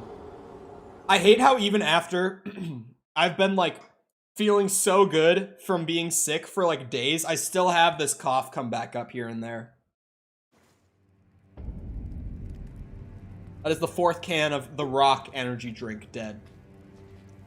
I actually like that orange flavor a lot. I said it yesterday, and, like, I stand by. Well, you joined the manor, huh? I don't believe it. Boy. Didn't think you had it in you. And Fuck here off. I thought Raya was barking up the wrong I tree. beat your ass. All good though. We're on the same side now. We'll do good work together. Are you not a merchant? Of course, we can do business if you like. I was like, Patches is a merchant. Volcano Manor. Like, Especially that's why you leave Patches alive in every game, is because he sells good shit.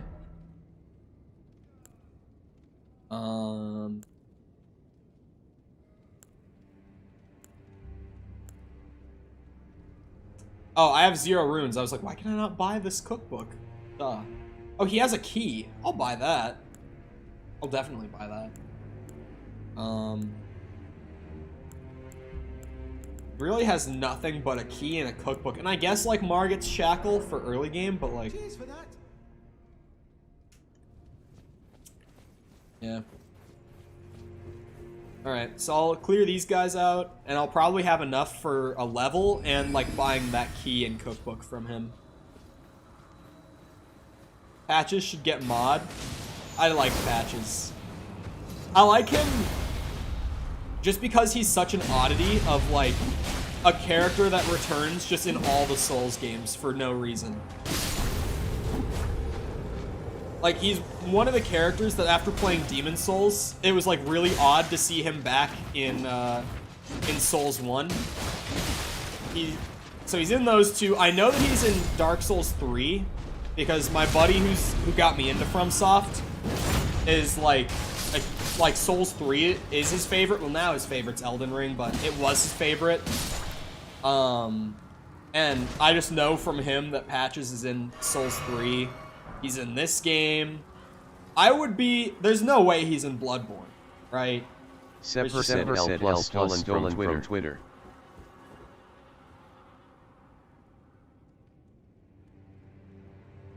How'd you do that? Fuck off. Fuck off! I'm closing my Discord quickly. No. No, no, no, no. That is not happening. I'm not starting that. Goodbye, Discord. Gone for the rest of the stream.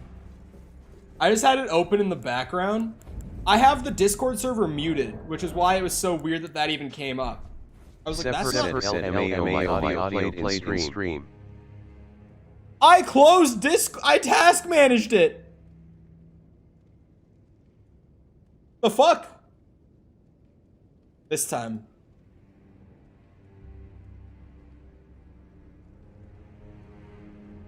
I'm not doing this. I won't. Nope. Not today. Not getting banned today. Yep. What in the actual fuck?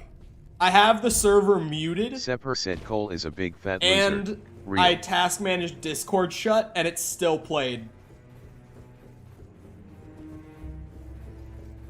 I need some more souls for the thing. I overestimated the amount they would give me. Come on, big guy. Give me some runes. I called them souls again, so all the fanboys about to go off. Let's just do this quickly. There's souls and bonfires. Eric Bernadette said, okay, I pull up. Souls and bonfires all day, every day. I don't know what else I would even call them. Sepper said I can just say some slurs RN and ruin his career. Yeah, I heard that text-to-speech and I'm like, that's not the stream one.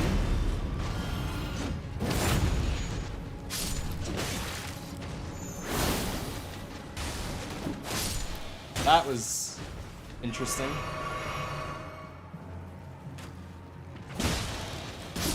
Well, now we know. If I get caught lacking, people can text-to-speech into the stream Eric for Bernadette free said using if the you go Discord into server. Discord server settings and Know tick that off before, text-to-speech but now I on know. all roles, you'll fix it. Alright, Patches, I want your shit. Give me the good shit. I want the key, and I would like the cookbook. Thank you. Cheers for that. Is there anything worth crafting? I've just been buying all the cookbooks because I don't want to, like, skip them. But it also just, like, nothing really seems like Sepper it's said, worth what's up, crafting. guys? Real Cole here. I give people 1.000.000 if they're in Discord. I guess these, like, for certain bosses might be worth crafting if I'm having a particularly hard time.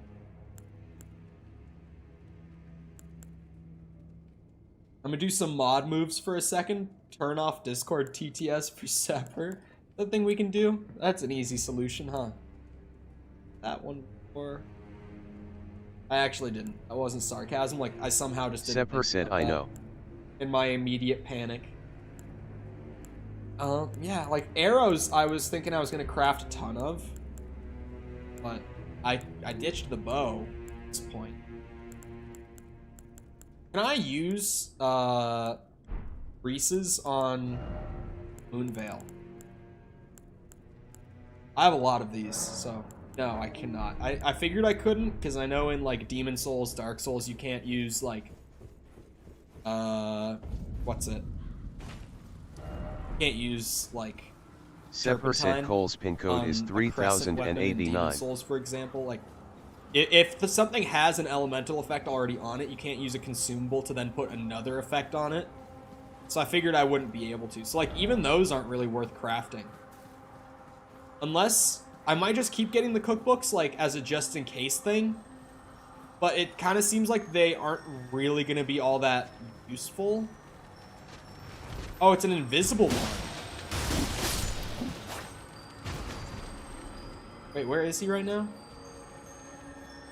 Aha. What the fuck is happening? There's no way he's this fast. Eric Bernadette said test. Sepper said yes. Oh wait, is that a third one? If you gonna remove TDS, do it to everyone. My boy, how are you so quick? Slow down.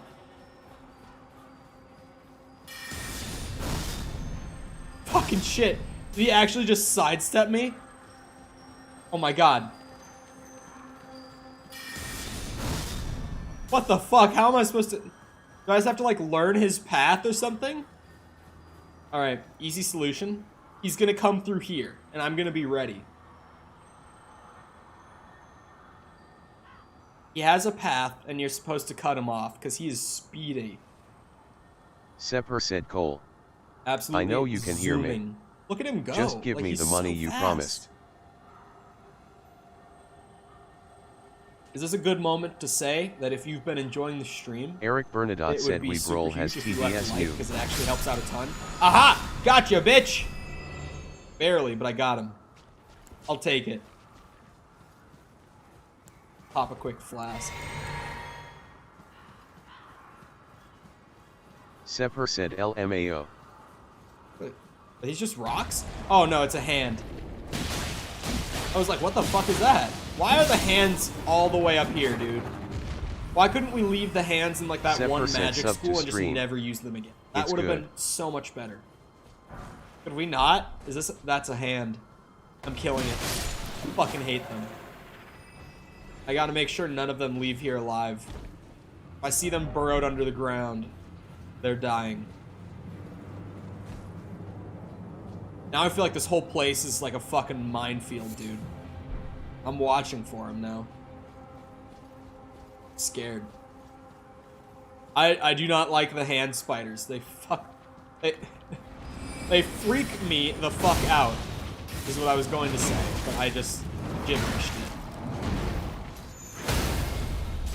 Sepper big said stuff. play Coder again, please. Very nice.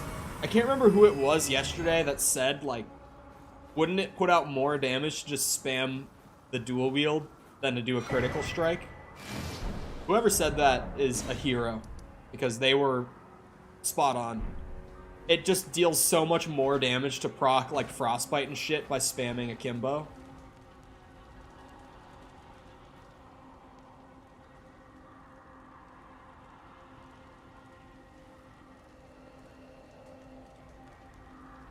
These, like, ghosts are very interesting. Do you not know what is up with them? And time for dung? What? Brace. Sepper said y'all. I do kind of want to Just go tell back. Cole via chat that explore my what was in the TDS secret still reaches passage. him. I don't think he can hear me. But at the same time, I feel like I'll check this out first, because this isn't secret. You know, we do the normal stuff first, and then we go find the secrets. You know, you gotta do it the right way. We can't skip and mess up the order here. There's a lot of notes and bloodstains. Oh, it's just ambush? Turn back.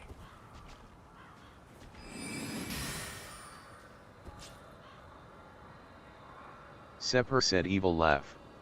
I don't know if you know. We can all hear it? I know why. I know why you can hear it and I can't. Fixed. Yeah, I couldn't hear any of that. Because it wasn't on my desktop. It was my laptop that was doing it. Oh. What in the fuck is that? Boss? Is it not boss? This is a normal enemy?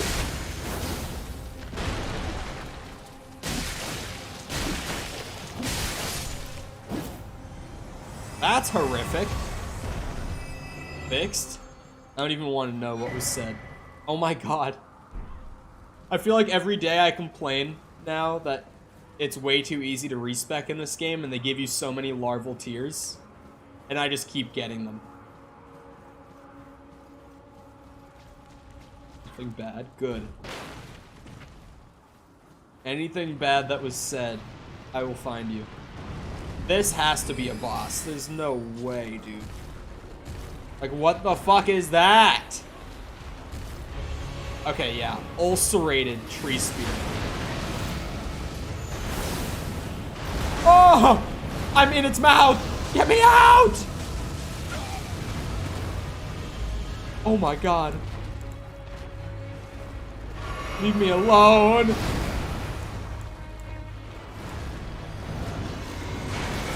Oh my god.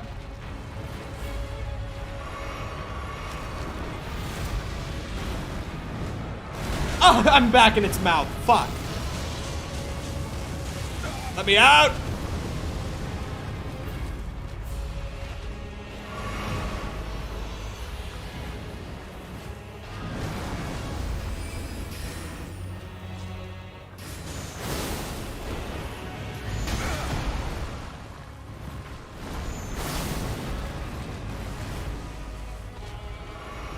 I have no idea how this thing behaves.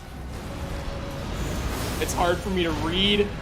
It's hard for me to react to. I'm just so confused by the way this thing moves. Oh. I have no stam. There we go. Shit.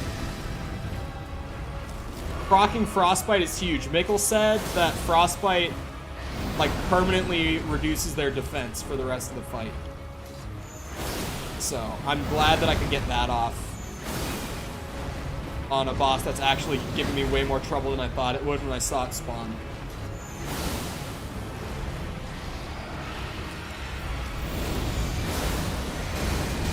Yeah, I kind of knew that was going to be bad.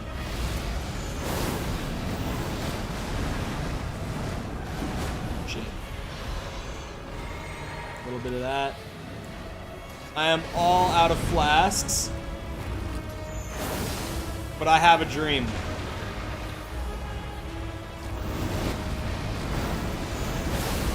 Damn, he's way faster than he looks like he should be. Okay, that hurt.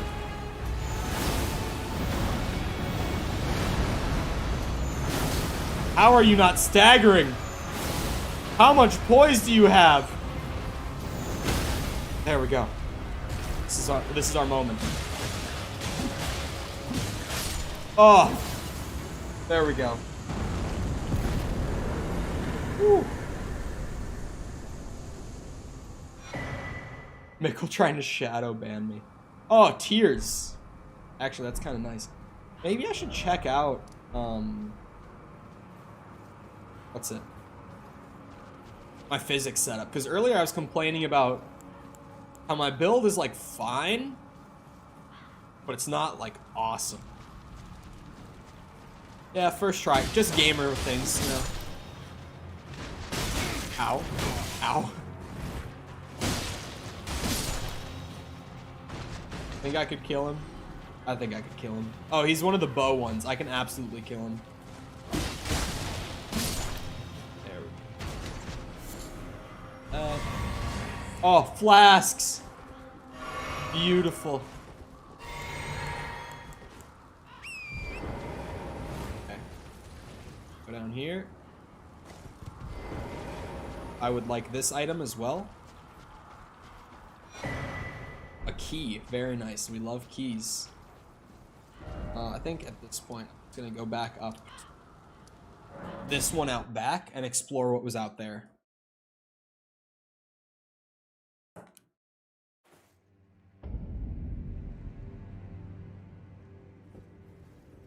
But I am going to check my physics setup real quick.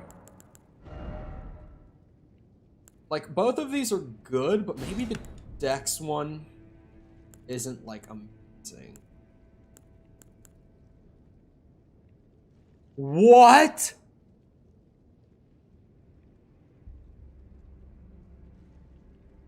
Yo, chat? That's actually no way. Hold on. Uh-oh, controller problems. Okay. I need to wire controller.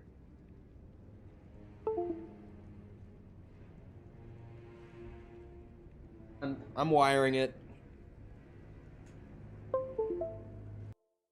On. Please? There we go. My audio's fucked. Hold on. change my output device, because when I wire this controller, for some reason, let me check OBS too. Okay, OBS is fine.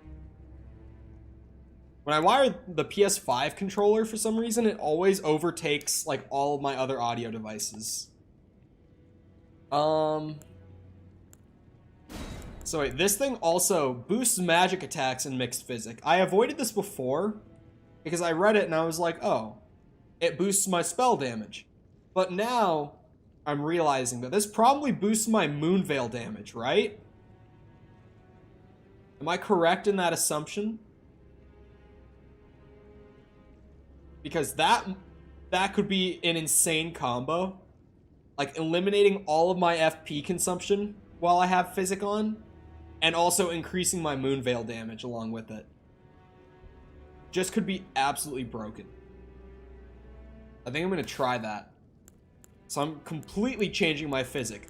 As much as I like the steadily regenning health, it's not like it makes a huge difference in boss fights. It makes like a small difference over time, but nothing insane. But I do want to test, is this actually just... It doesn't use FP. Like at all. This is insane. Wow, this is so strong. Nothing I do uses FP while Terra Magica does. Okay, well, maybe Terra Magica... Oh wait, did it just wear off? Okay, so that one's actually a pretty short effect. Maybe I put the health one back on then? Because that's really good, but it doesn't last very long. Only for 15 seconds. Yeah, that's not long at all. I'm gonna put... I might leave the health or the magic boosts on though, because I feel like that's really good. The magic damage boost I think is... If it lasts the same amount of time, or as like the health regen, like if it's gonna actually, for 3 minutes, yeah, that's gonna be a good one then. I'm leaving that on. But yes, Star here, I do remember you, and also, hello, Master Ninja. Oh, welcome. Oh, there's a bridge. It's not extended. Elden Ring required ahead. Mods are struggling to control me right now. So what am I missing in Discord right now? You have removed Sepper's ability to type messages, yet somehow he's still doing it. Did I say somehow? Somehow he's still doing it. Boom.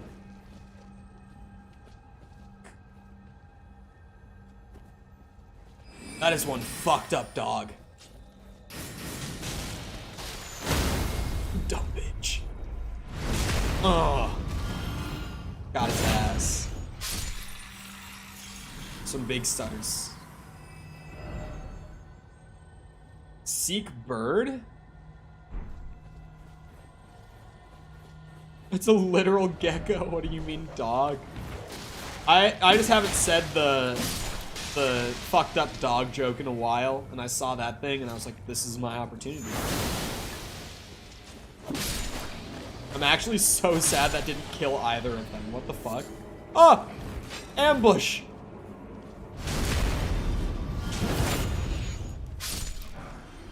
Oh, come on. This be Grace. Okay. He gets an updo. Everyone gets an updo. I gave him a role that has all perms removed and he's still typing. Oh, if he has other roles that allow him to type, then he'll still be able to do it. I should not have said that. I realized immediately after I said it, I'm like, oh yeah, well that makes sense. And now you know.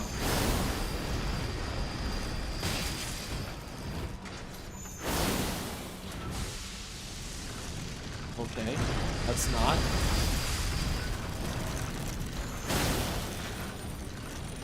Chat, what were these things called? These were called something virgin, right? Or am I wrong on that one? Was that something else? No. Oh, okay, that was maybe a little scary. I'm gonna be straight up with that one. That was maybe a little scary. Yeah, Dino?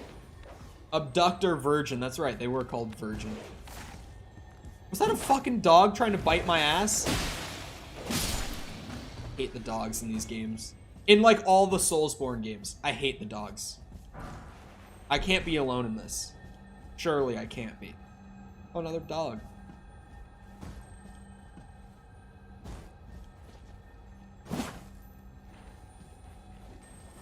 Your bug.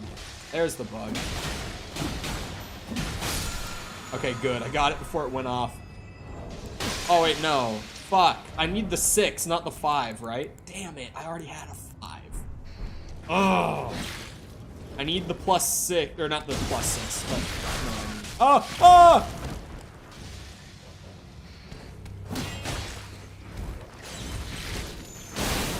Dumb bitch.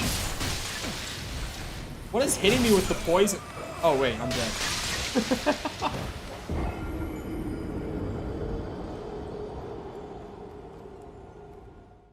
And I'm dead.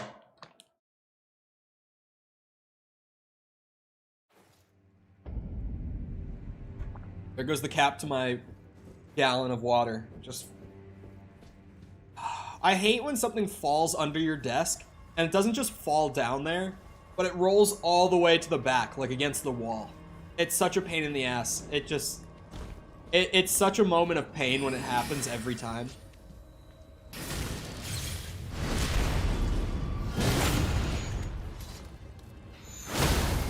Oh my god. Wait, is Transient Moonlight just a stagger on them then? Because backstabs don't put out poise damage, do they? It just seems like they wouldn't. Like, it seems like that would be weird. Is that just me? Does that make sense to everyone else except for me? That's actually how it works. Not streaming KOTOR? Bro. At this point... Okay, actually, chat. For those of you who did, like, really, really want KOTOR, and then I just, like, stopped doing it because I thought it was a bad stream game, would you be opposed to me doing it as maybe, like, offline content and trying to sort of, like, trial run doing like additional playthroughs of other games as like offline content? Like, it wouldn't be for streams, but it would still be what's it? It would still be a playthrough on the channel. Are the KOTOR people opposed to this? Because that suggestion is I just bit my tongue. Terrible to me. Especially because I've been trying to think of like, oh. Good night, runes.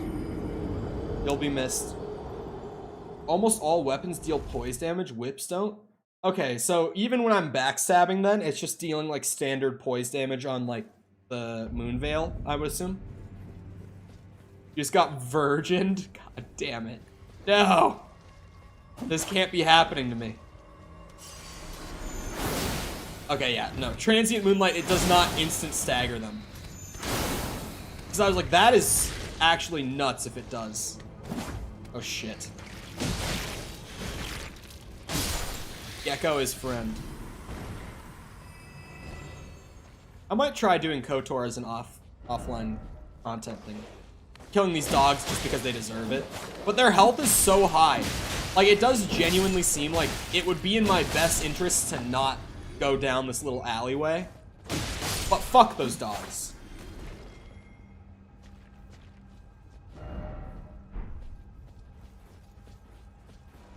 I hate them. I actually hate the dogs. All Soulsborne dogs suck ass, and I swear that is just a truth in life. This thing is such a tank. I feel like every time I've seen one of these throughout the game, they've been an actual pain in my ass.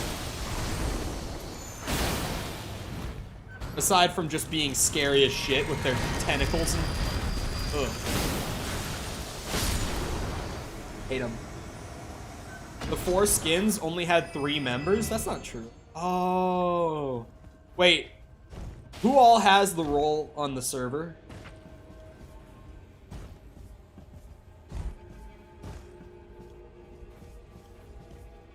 Because I wouldn't be surprised. There are a couple things that could be. It's either Sam Baljeet Junkie. Owen has it too. I know that Owen has it. Interesting that I never took it from Griff. Do I have it? Do I have the foreskins role? Because I was gonna say I probably don't have it. But my two things that I thought it was immediately was, yeah, either I don't have it or Dan doesn't have it, which Dan is Baljeet on Discord. You are the fourth skin? Yeah, so what that is Junkie is Griff's old account, for people who are OG and who know who I'm talking about. Griff doesn't really play games all that much anymore.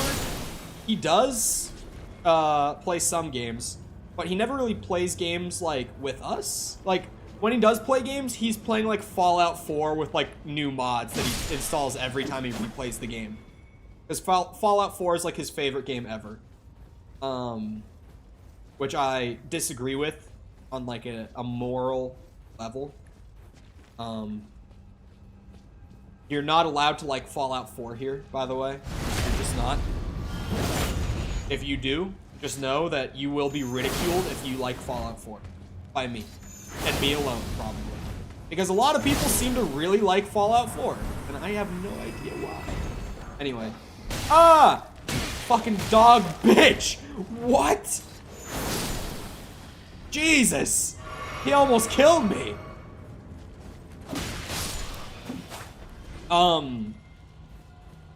But yeah, when Griff stopped playing games with us, we still wanted to use the four skins, like, as a group thing. Because it's fun to do group content. The four skins is a great name, but inherently with the name, it's like there were four of us, including Griff, when it started. No, Owen is Odorine. That's his Discord name. My bad. Most people know Owen nowadays, at least because he's in chat at the very least on occasion, but anyway, there's technically 5 members because when Griff stopped like playing games, after a while we were like, we still want to use the 4 skins, but there's no longer 4 of us. So what we did was, since we played with Dan so much, what the fuck is that? We made Dan the honorary 4th skin from that point on. Dan being Baljeet. Clarification. We made him the honorary 4th skin, and he effectively, I don't want to say took Griff's place, but like filled that hole.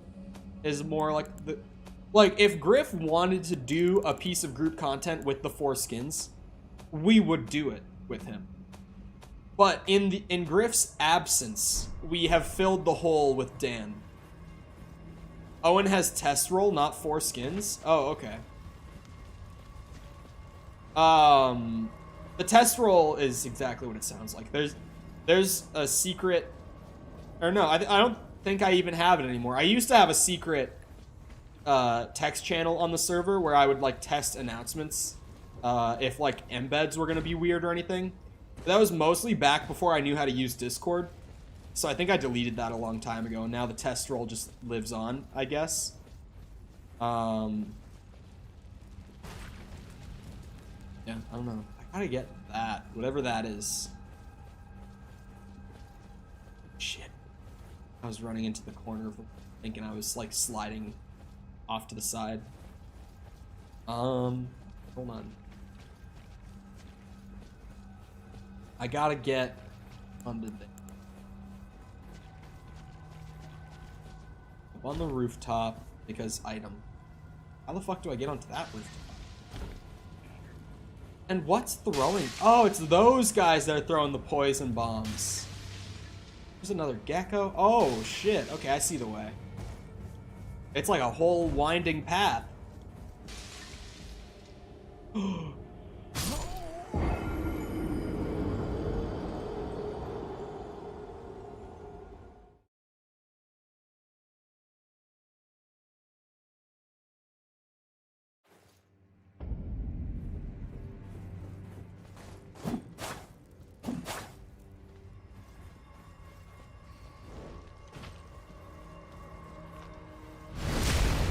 dumb bitch.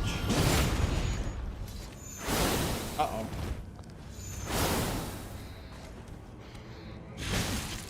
Fucking hate these geckos. Just because this guy's such a bitch. Proud of me, cool, or Cole. Cool. For having the most unique roles made for you on the server.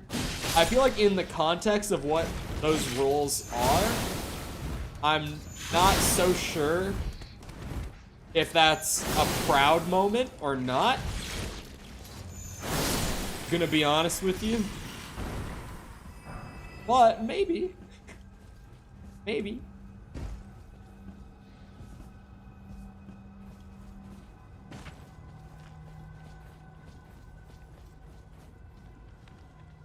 Wait, what are the other records? I guess, like, most messages on the server aside from me, right? Am I wrong about that? I think that's accurate information.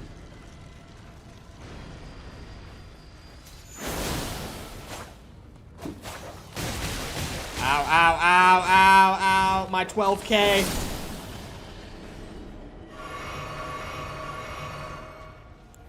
Anytime I'm about to die, I just have to think of what I'm gonna lose.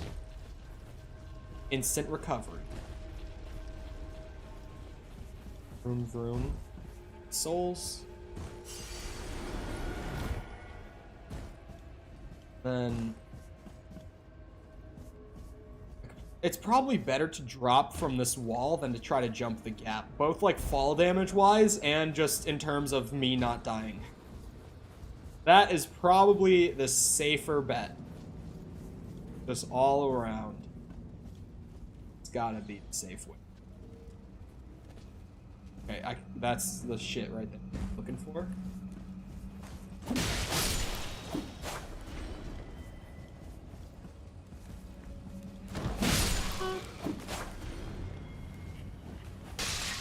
Cole likes all messages on question of the day. That's not true. I like messages that are either funny or that I agree with, okay? Not just all messages. It's gotta be funny or I have to agree with it. Like, if Sepper... Oh, my fucking... Oh, I thought I was gonna die from that. I am gonna die! The dogs! Oh my god! Oh, the gecko! No, gecko! Stop! Stop! How did that not hit me?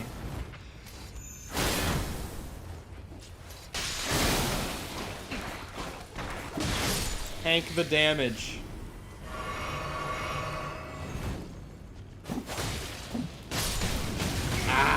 Ow!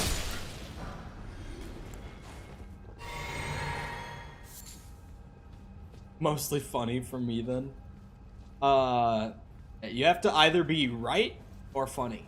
One or the other.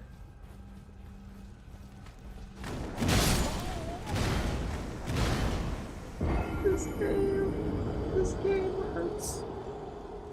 It hurts to play.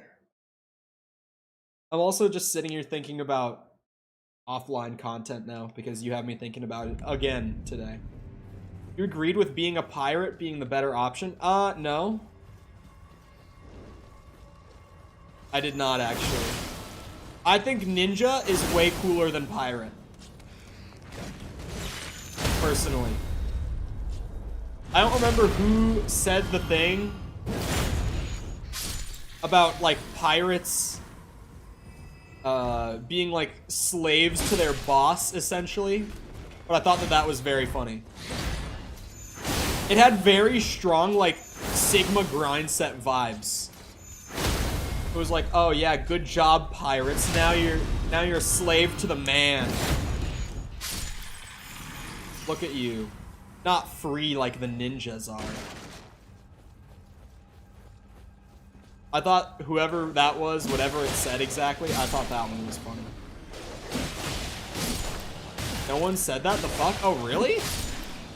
It might have got deleted then? Because I hearted a comment like that this morning.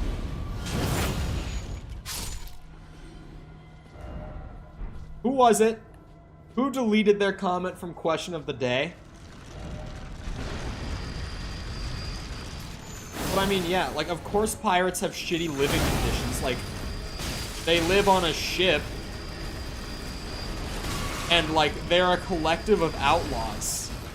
Like, what did you think? They were gonna keep a nice, clean, and tidy living space? It's a fucking sausage party of outlaws on a boat. Like, of course that living quality is shit. Ow, ow. That's my message? I thought, I was like, I saw a message like that. I know what I saw. Because I know I interacted with it. Like, I was like, that message definitely existed at a point. Ah. Oh, no. Virgin, get off me. Oh. I'm out. I'm free. No. No, my runes. Stop this madness. Let me live. Let me live. Oh my god. This is a sausage party, for fuck's sake. It's not. You gotta remember, I've said this before, I will remind you.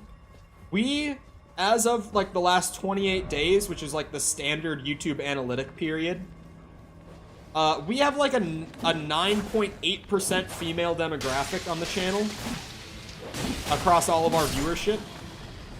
So, do keep in mind that that's about 10%. So, for every 10 of you that's in the stream, statistically, there is one woman out of those 10. There's 9 dudes and 1 woman. It's not entirely a sausage party. It's just a lot of sausage, okay? Let's be clear. Predominantly sausage. But not a total sausage party. Which one of you? Where are they? Please reveal yourself, ma'am. Yeah, you wonder why they don't type. Tips Fedora. I'm not like the other men here. I would just like to know who the woman is. For no other reason than curiosity. I'm drinking the physic. Fuck you, bitch.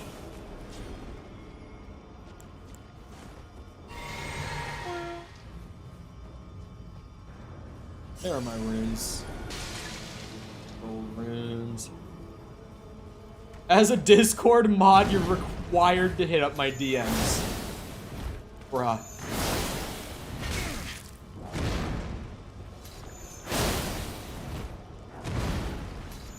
Remember that one time that we were talking about the female demographic and then you guys immediately, like, not even a minute after that conversation ended, started talking about, like, pad mussy and shit.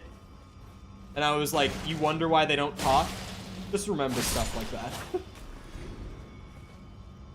I feel like maybe on occasion the nature of chat might drive them to staying quiet.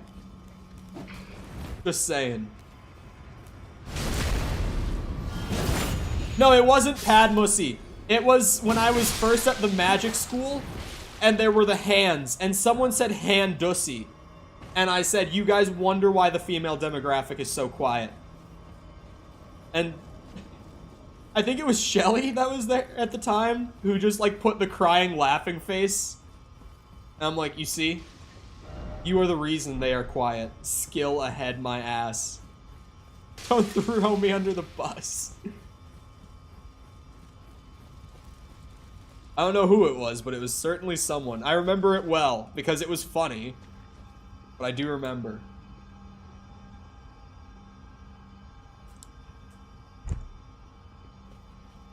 I shower like 1 time a week. That's good hygiene right there. You know, at least you're staying clean. Now, you might be a Discord moderator, but at least you take your hygiene seriously. You know. I saw Talisman ahead, and that's all I needed to see. Dude, this magic damage boost, like, doubles it. Maybe not straight doubles it, but, like, it's close, dude. It actually massively increases your magic damage. Like, it's kind of nutty. Oh my god, I'm out of FP, like, totally, completely. This is a bad situation. I also can't dodge. I have 3,000 hours in an anime game, DM.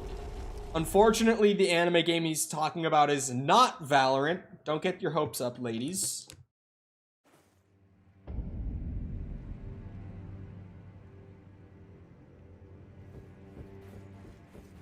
Have you guys noticed that, I'm sure you have, but like, Valorant actually is one of those games, like unironically, that like seems to have a really, really strong female player base. Like, Overwatch as well. I've noticed, like, when I play Overwatch, which I don't really anymore, but when I used to, I noticed that, like, there were way more women using, like, mics and stuff in-game than in any other multiplayer game I've played. And I feel like it's the same way in the very rare circumstance that I'm, like, playing Valorant with friends.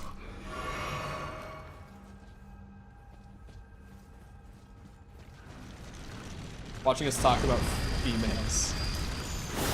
I'm not doing it in the weird, like, yes, femoids. Like, I'm just bringing up a random thing that I thought about because you made an anime game joke, and it brought me... Oh! It brought me to Valorant in my mind.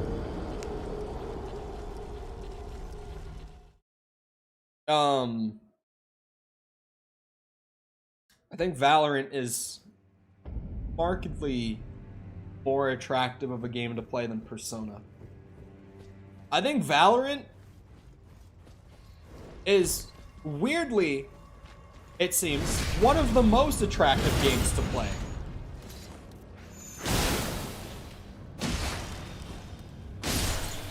Unironically say females. I mean, kinda true, but I also feel like, I don't know, there's times when it makes sense to say, like, female and just women. Like, there are circumstances where I feel like female isn't, like, that weird to say. But it's just kind of, like, played up because, like, generically, like, really awkward gamer men are just, like, yes, females. But, like, when I'm talking about, like, player-based demographics, or, like, YouTube demographics and stuff like that, it's like, yeah, it's your female demographic or your female player base. Because it would almost sound weird at that point to say, like, your woman player base. Just saying it out loud, you see what I mean? It's weirder to not say it in some circumstances.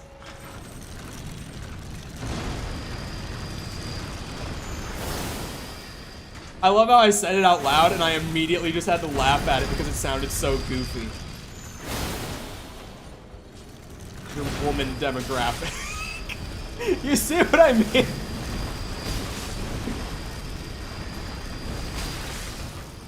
There are circumstances for using both terminologies.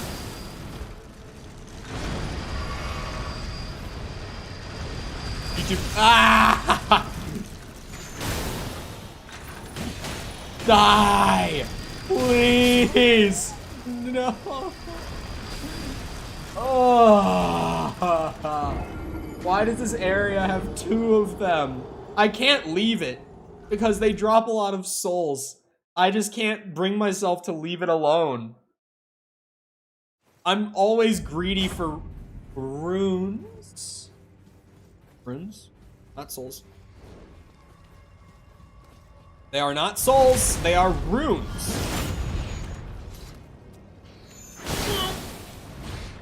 Oh, bitch. Why does he always have to fall down? Like, honestly, my life would be so much easier if you didn't fall down, my guy. I'm gonna keep it a stack with you right here. Just, if you could not fall, it would just be so much easier. 420 in a couple days?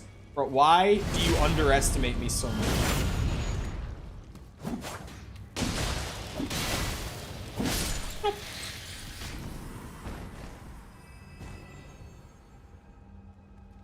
This area is pretty cool. I just like lava or like fire, like oriented areas in games. It's the duality of man. I love, like, if we're talking about just like general aesthetics for like biomes / areas in games, My two favorites are like snowy areas and like fiery areas. Because there's just something about like the white color scheme in like snowy areas that just looks so like clean. Like it's just so pleasant to look at. And there's something also about like that kind of orange, like warm glow. That's the same thing. Like it's just pleasant to look at. It's nice on the eyes. It's a good color scheme. And in an area like this, where they've got like just little like ember particles flying around, it just looks nice. It's just a clean look. But Nakaran is super dope. Ah, fuck, I got grabbed by the Virgin again. I'm dead. Fuck. Good night, girl. Are my runes gonna be inside the Virgin? Is that what's gonna happen now? I do like space areas in games too. Oh, like just pretty much everything in Mass Effect. Have I ever mentioned on stream that I like the Mass Effect games by chance? Have I ever possibly mentioned it before? I feel like that's one of my games that I talk about so much, despite it like not necessarily being like in my favorite games like list. It's just Mass Effect is just a quality ass trilogy, man. I just enjoy it, and it manages to come up more often than I would think it would. I quote "Goodnight Girl" way too often. Have I worn the shirt in a while? I don't feel like I have. When I first bought the shirt, I made sure that stream knew when I was wearing it because it's a funny fucking shirt. I have, and so everyone should know the video that I'm referencing when I say "Goodnight Girl" like that. It's the Too Mad video where he's like, I was just about to go to bed. Sorry, we couldn't Skype tonight. You know, it's that video. And then he falls on his back and just screams and blows his mic out. It's very funny. If you haven't seen it, just look up "Goodnight Girl, I'll see you tomorrow," and it'll come up. But, I have a shirt. It's a long sleeve shirt that on the front of it, it has the entire script to that video written out. And I mean every single word of that video is on the front of the shirt.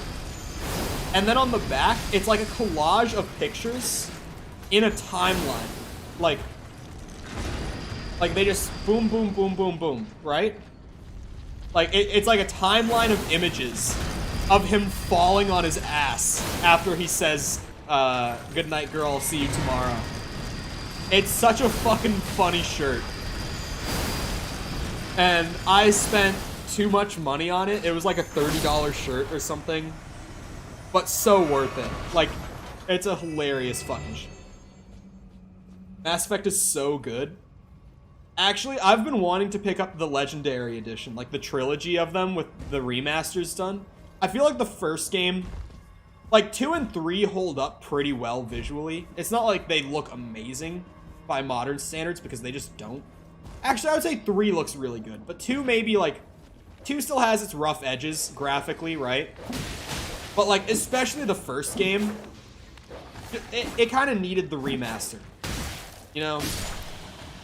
And the first game, it's interesting with Mass Effect because like 2 and 3 gameplay-wise are such a massive step up from the original, and yet the first game I still look back on so fondly.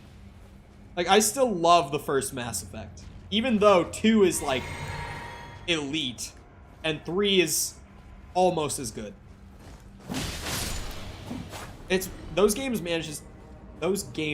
manage to come up, like they almost live rent-free in my head in a way, because I feel like it's exactly what I said. Like, they're not in like my top 10 games list or anything. Like, they're not one of my very favorites that I've ever played, but I do manage to somehow bring them up like a lot, just in random conversation. I'll just be like, oh yeah, Mass Effect, good games. I'm also cautiously excited for Mass Effect 4. Because I remember, like, watching that whole trailer and being like, huh, new Mass Effect. I'm kind of down. I still haven't played Andromeda, so I don't have, like, the PTSD that most people do from that game. I still, to this day, haven't played it. Although I want to, because I feel like it can't be that bad, right?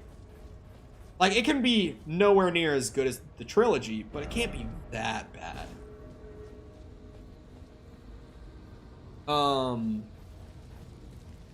But I remember, like, my friends being like, no, they just should let Mass Effect die after Andromeda, because that was so bad. And then at the end, they showed, like, Liara and the... What's it called? What's the ship called? Fuck.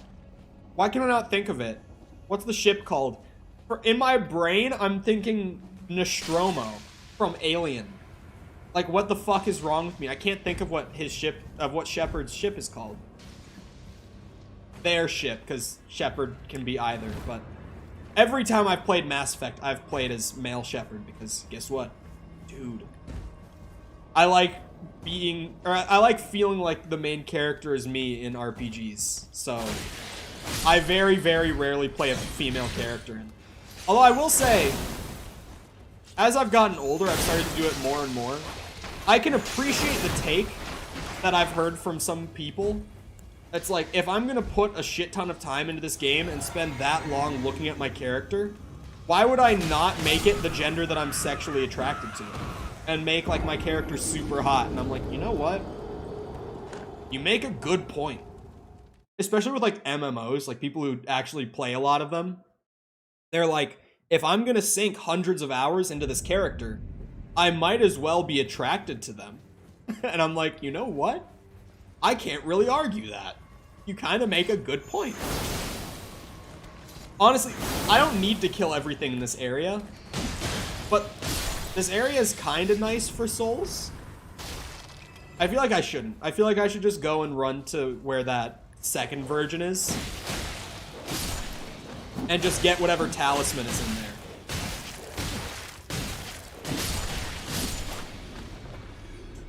Got the Legendary Edition for my wife, and she's played through the trilogy a few times. Damn.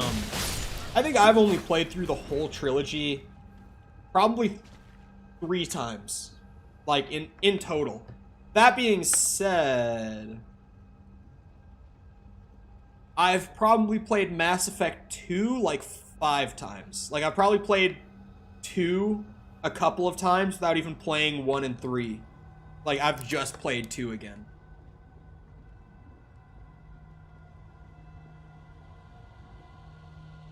But, it's one of those series that, like, I remember, and I'm like, huh, I should probably replay the whole trilogy, and then I spend, like, a little over 100 hours doing it every few years.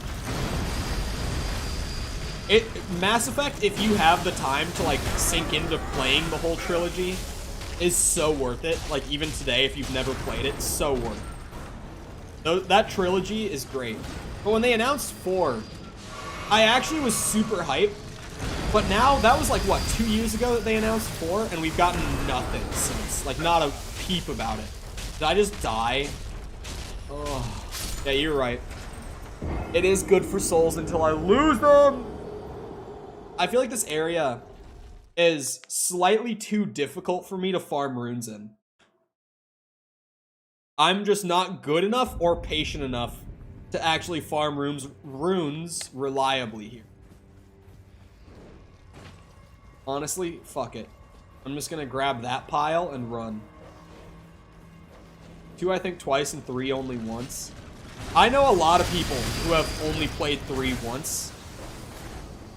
Because if you have played Mass Effect 3 to completion, you probably know why people could end up angry enough at that game and never replay it. Despite replaying the other 2. If you know, you know. Oh, I thought I died. I was like, there's no fucking shot that thing just came in and plowed me. Okay, this thing has to die. I think you should keep clearing the area. You know what? I think you might be right. and that might be a good idea. Oh.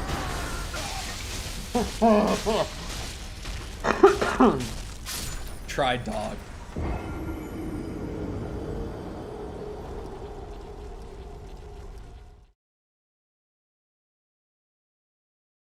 Like, it's a good spot to make runes quickly, but it's also so dangerous. Like, I make a lot, and then I lose them.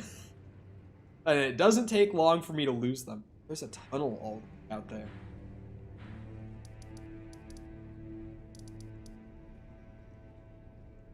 Honestly, maybe I should go to Caelid?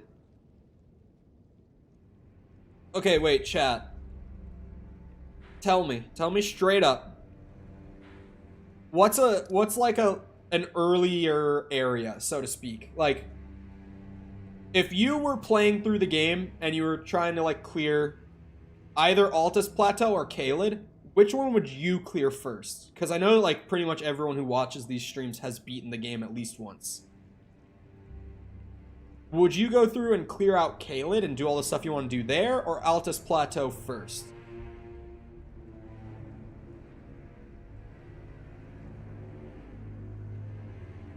Because honestly, it almost seems like Caelid is the easier area right now. There are some very interesting items in Altus Plateau. Are you telling me it's harder, but because of some of the items, you would probably clear it first?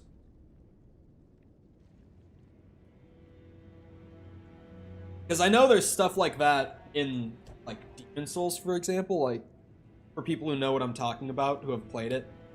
Like, at the start of the game, I typically go to Shrine of Storms, like, very, very early, because I want to get, like, Crescent Falchion.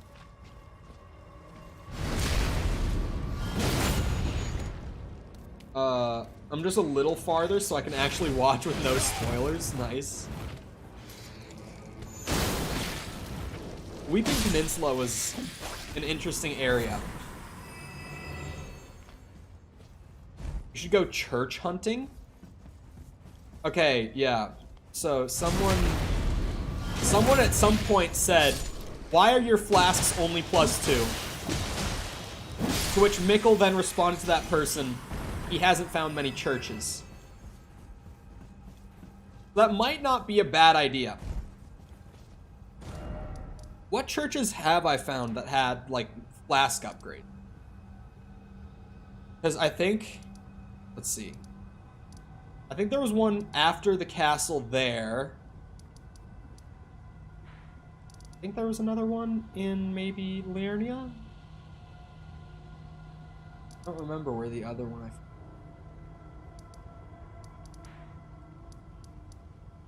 This one didn't have a thing, did it?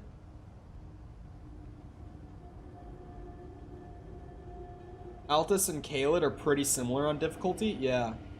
No, I wouldn't say where one is. Like, if you say the area, like, if you said, like, there's one in Weeping Peninsula that you haven't found, that's, like, fine. Or, like, there's still one in Limgrave that you missed. Like, that is cool, because that's, like, still enough to where I have to go find it. Like, it's not just, oh, right here.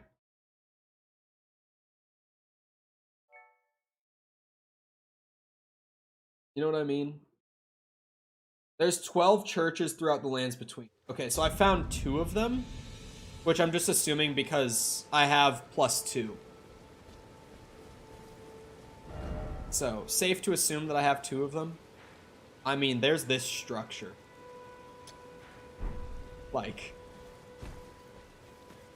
stream lagged there for a minute, did it? Just a little drop. You know, little drops aren't the worst. We can handle them. How weak are these guys? Yep. Yeah, you know, I'm a gamer. Just so good at Elden Ring, right?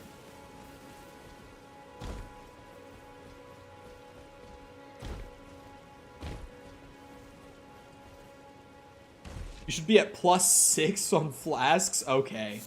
I've missed a good bit. Church hunting it is. I was gonna say this isn't the church. Ruins. Wait, is this church? You dog?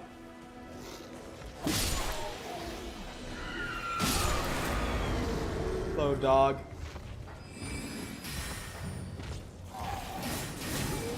Damn it, I thought that it would just nuke him.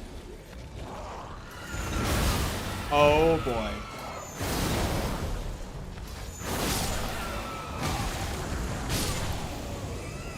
Oh, demi-human queen's staff. Oh, and a spell. Okay. Really? Air crafting material? That's what you're gonna give me?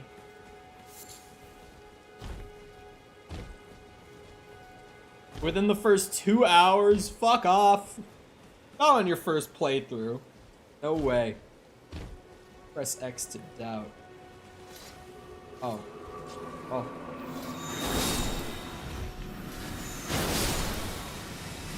That's interesting. I hit the big one with like the blade of Moonveil, but not with the thing. It only did like 90.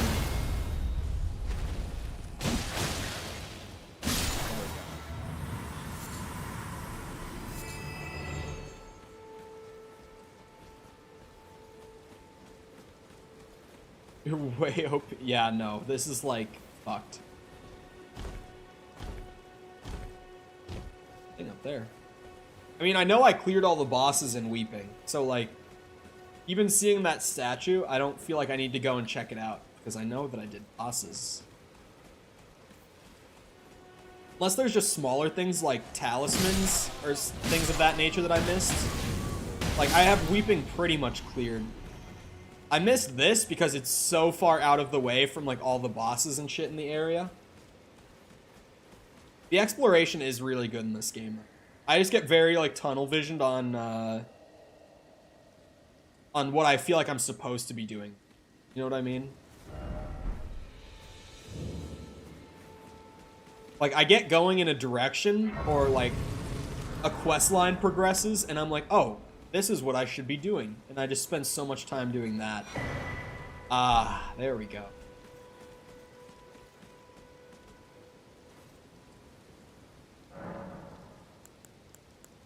Flask. Can I add a charge? Yeah, I can. I forgot to do that earlier, too. So double upgrade right there. We've got 8 healing flasks now, and they're +3. Kind of balling. I don't know about you guys, but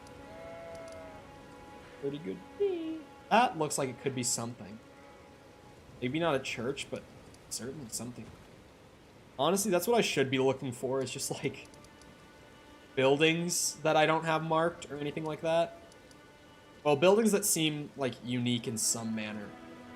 That looks like it could be a church that I missed. There are 3 in Weeping Peninsula? I spent 2 months having to work out all the planning and shit, but now that it's done, I gotta fill out this testing chart to make sure there's no errors. Oh, yeah. I remember doing my systems design course.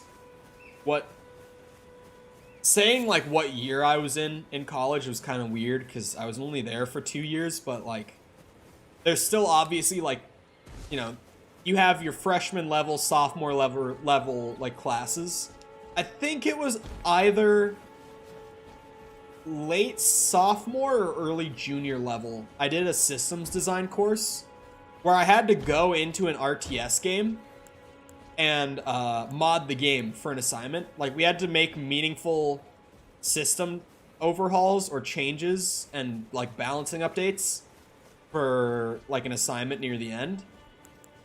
And I just remember getting this huge testing spreadsheet and being like, yeah, you gotta spend like 3 hours now playing the game and just filling out this table with like test data. I was like, you're fucking kidding, right? Because I just spent like a good amount of hours modding a game for this assignment, and now you want me to like spend hours playing my mod to fill out a spreadsheet? Like, You can handle Volcano Manor at... Oh, hold on. Oh, 110. Okay. At 110, I feel like that area is definitely manageable. 3 and Weeping? Well, I'm gonna have to go back there then. Fuck. Oh, bug.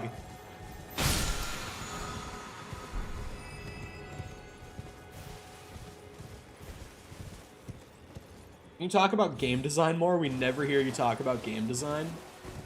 Sure. What concepts do you want to hear?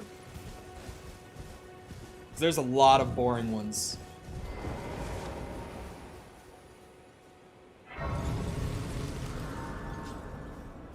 But that chorus was something. This is a church, right? Oh, this is not what I expected. Is this another thing for... Oh, no, that's a sacred tier. Okay. I was like, is this another physic thing? Tell us about loops. Loops will crash your game. Be careful with loops. Loops will crash your game if not scripted right.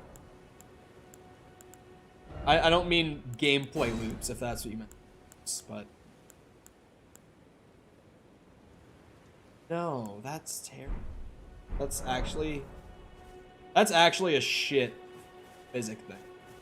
Wow, +4. Wah wah wee wah. So, are there more churches in Weeping then?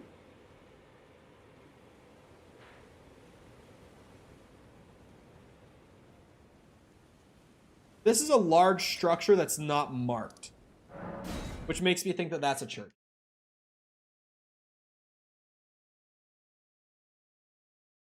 I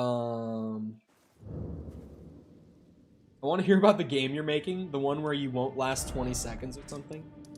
I am pretty sure that that game is not getting worked.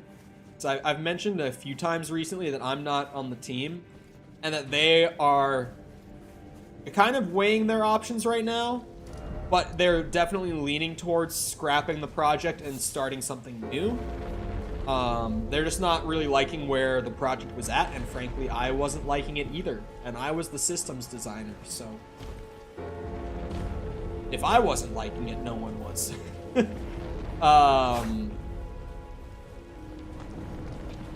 It was a wave, well, okay, it's kind of weird to explain.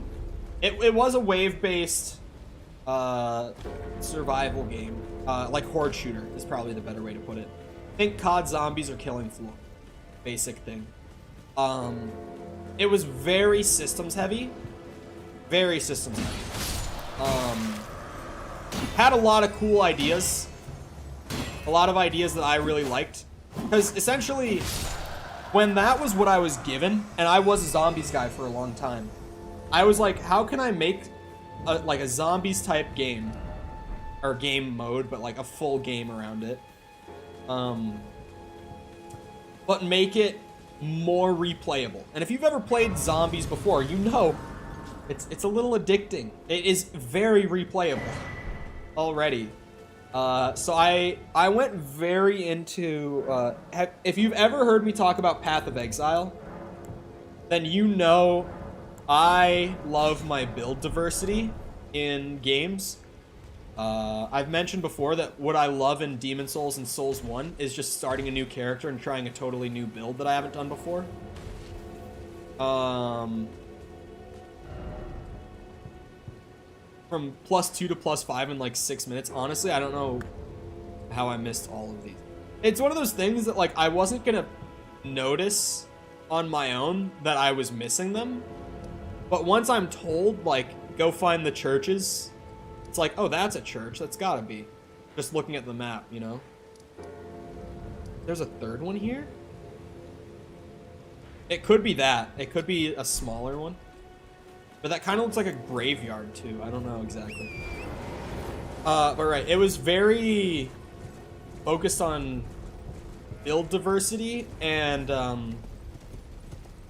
offering up a lot of variability, not just on each replay, but also when you were playing with a group of people, because long term we wanted to get co-op in there.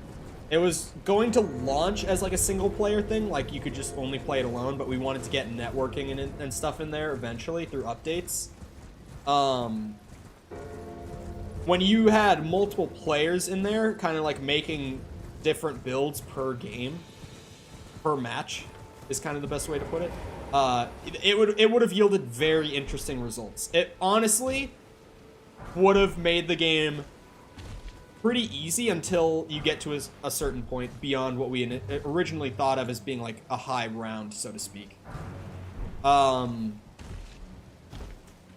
we did the build diversity through, instead of, okay, when you think of COD Zombies and you think of getting weapons, one of my biggest conflicts early on, because I knew when we wrote the design doc that I wanted like build diversity to be a thing and be a very central thing, right?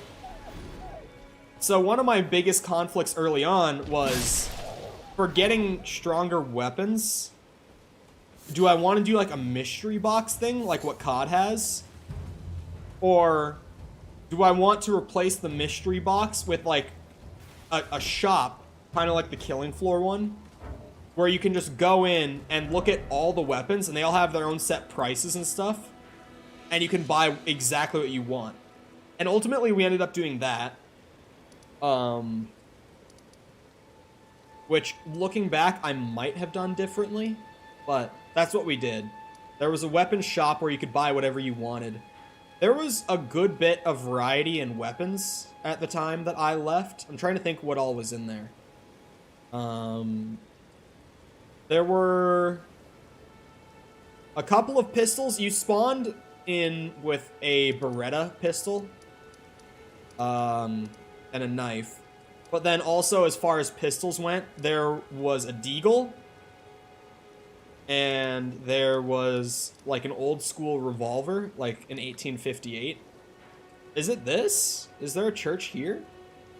In the center of Peninsula? Let me see. There were some pistols. There were some SMGs. There was like an MP7. P90 was planned, but never got in while I was working on it. I don't know if it's in now or if it's just one of those things that will never have gotten onto it. Or gotten put in, I mean. There was a Tommy gun. Tommy gun I made sure got in, because that it's just cool. Assault rifles, we had like a bullpup. Like an SA-80. There was an AK. It was an AK-12 that we had in there.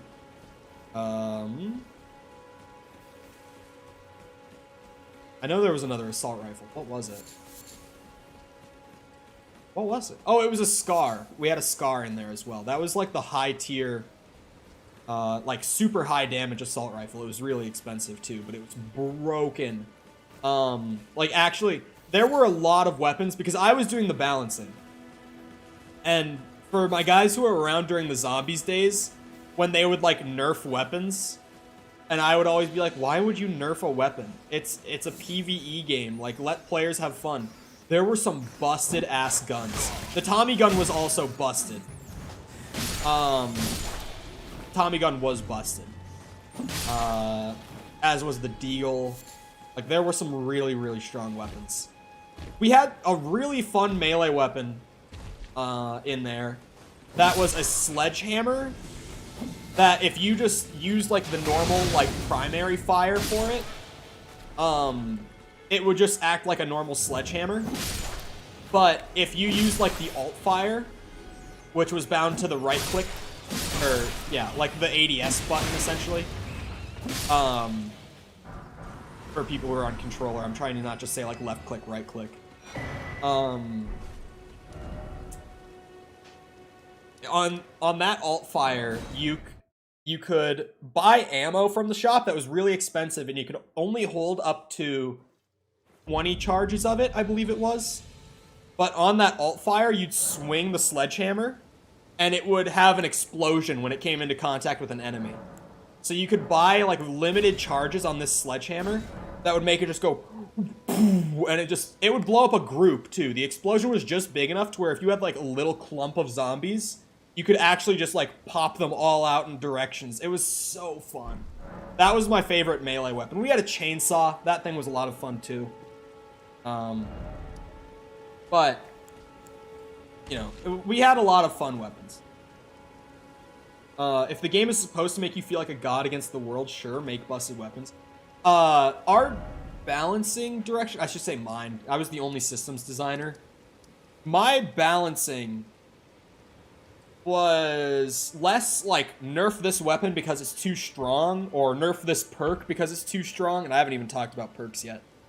But it was more like, make the weapons and perks strong, make it fun so that you can have that like insane progression early on and feel yourself become a god, and then make the enemies so strong over time that they will reach their own godhood and eventually overpower you because you're not good enough at the game.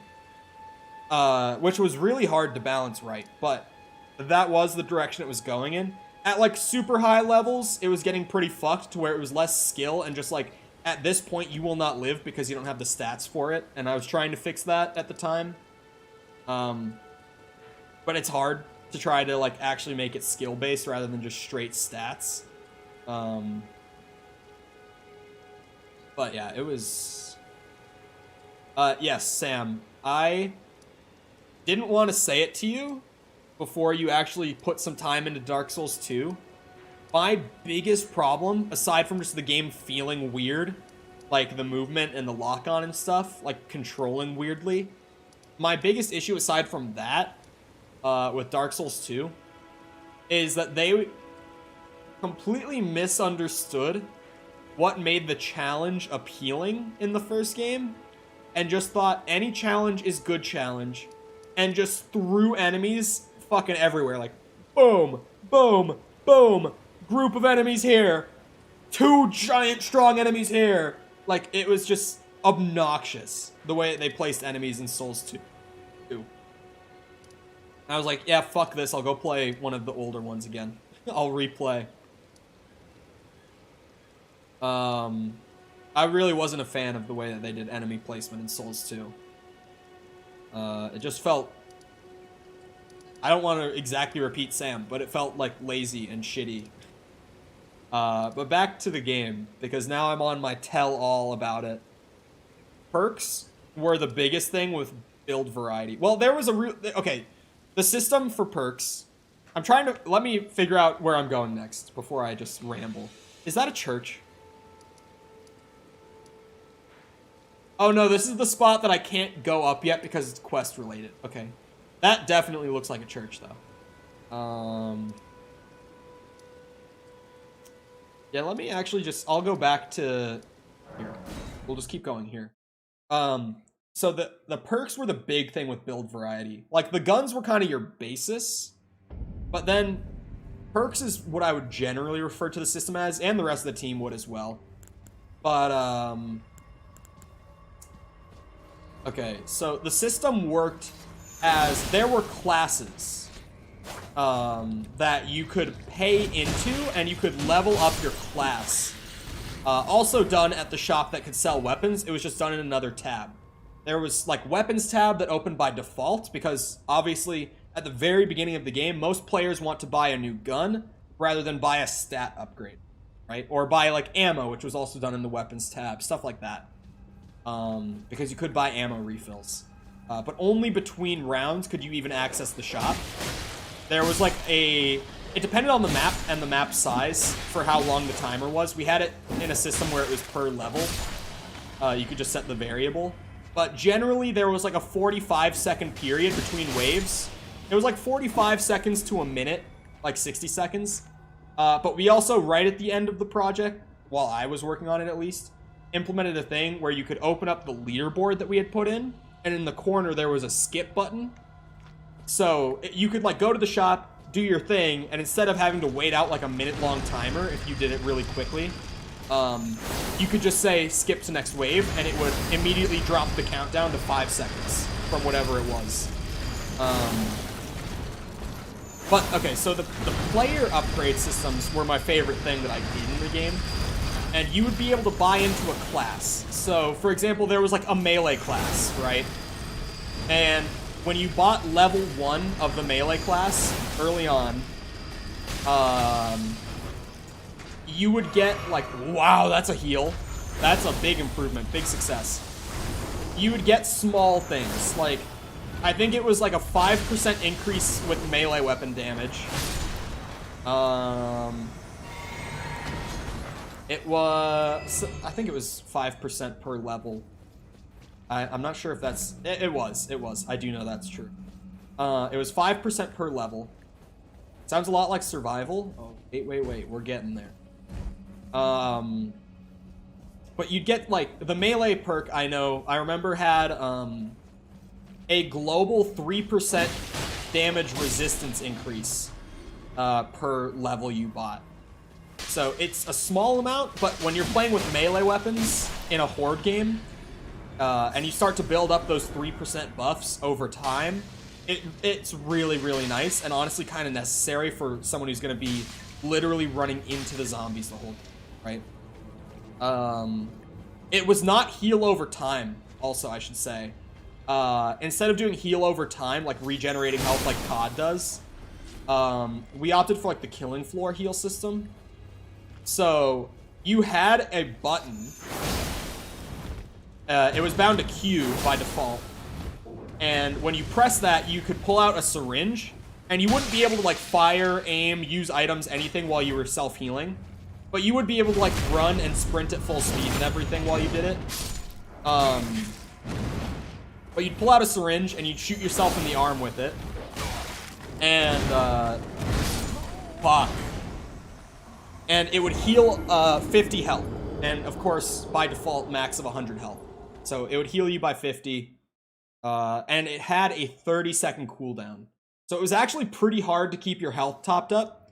But also, the standard zombies hit for, I want to say, 3 or 4 damage per hit. But there were a lot of enemies, to be fair. And a lot of higher tier enemies than, like, the standard zombies. But that kind of gives you the idea. Standard zombies were not the threat. They were popcorn. They were there to overwhelm you if you're not making sure you're thinning them out. They weren't there to actually be the thing to kill you. They were there to keep you in check, pretty much. And for visual spectacle, if nothing else. But to quickly explain the class system before I leave. You buy the class level, and every time you'd buy the class level, at the time that I left the project, we had 4 classes that had 10 perks each. And the perk levels maxed out at 6, and we weren't sure if we were going to change that or not, but they maxed out at 6, and there were 10 perks, like I mentioned. That's important. So you'd be able to buy those, and with every single time you bought a level of a class, it would give you a random perk from those 10 that would become available to purchase. So for the melee class, one of the best perks that was there was one that, when purchased, gave you a permanent 50 health increase to your max health.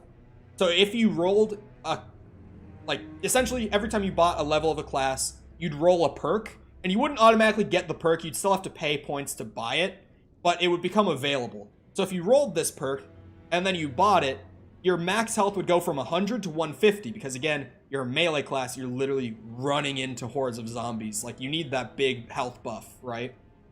At least, like, later in the game,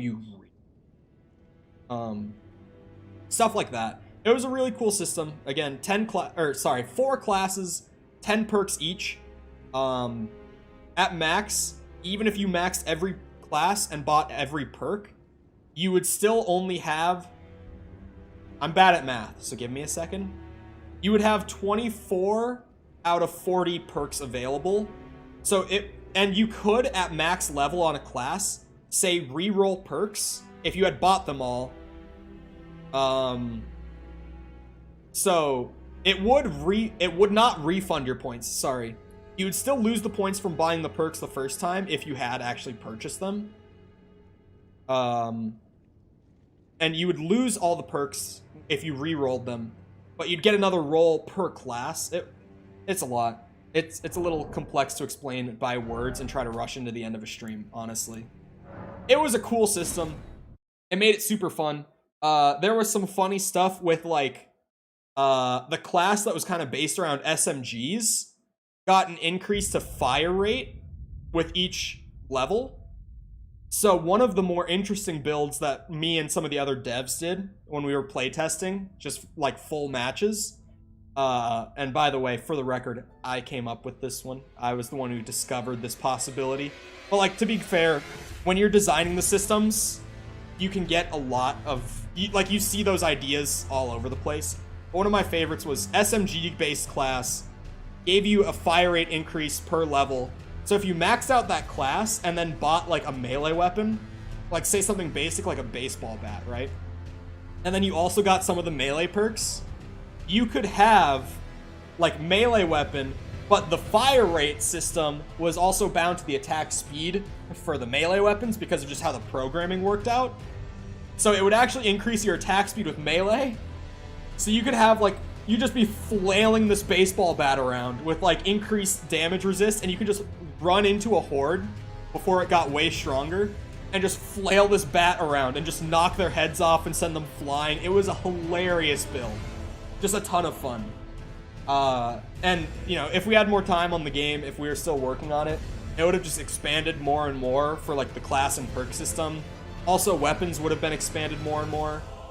Like, it was a very, very fun system. It would have made for a really fun game if we had more time. Well, they have more time. I was like, peace, moving back to Minnesota, and they've decided since to cancel the project. Pretty much, they haven't made the final call, but they're pretty much like canceling it. But yeah, it was a fun project.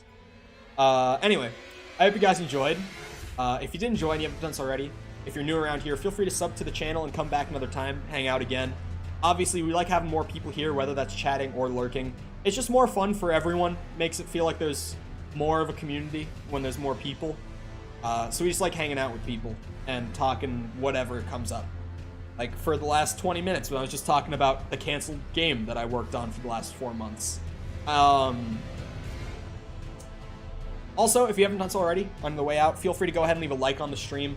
Obviously, when the stream turns into a video and hits things like recommended and search, it helps to have as much of an engagement boost as we... Sorry, hiccup. There it is. As we can. So, those likes really do go a long way, like way more than people think they do. I'd really appreciate it. Feel like doing me a favor on your way out. Other than that, if you're looking for links to anything else to engage with the community off stream, down in the bottom of the description, you can find links to anything. Like there's my Twitter, there's my Discord server, and like all of that's down there if you're looking for any like stuff like that. Other than that though, once again, I hope you guys enjoyed. I'll see all of you guys back here next time, and I hope you all have a great rest of your day. Goodbye.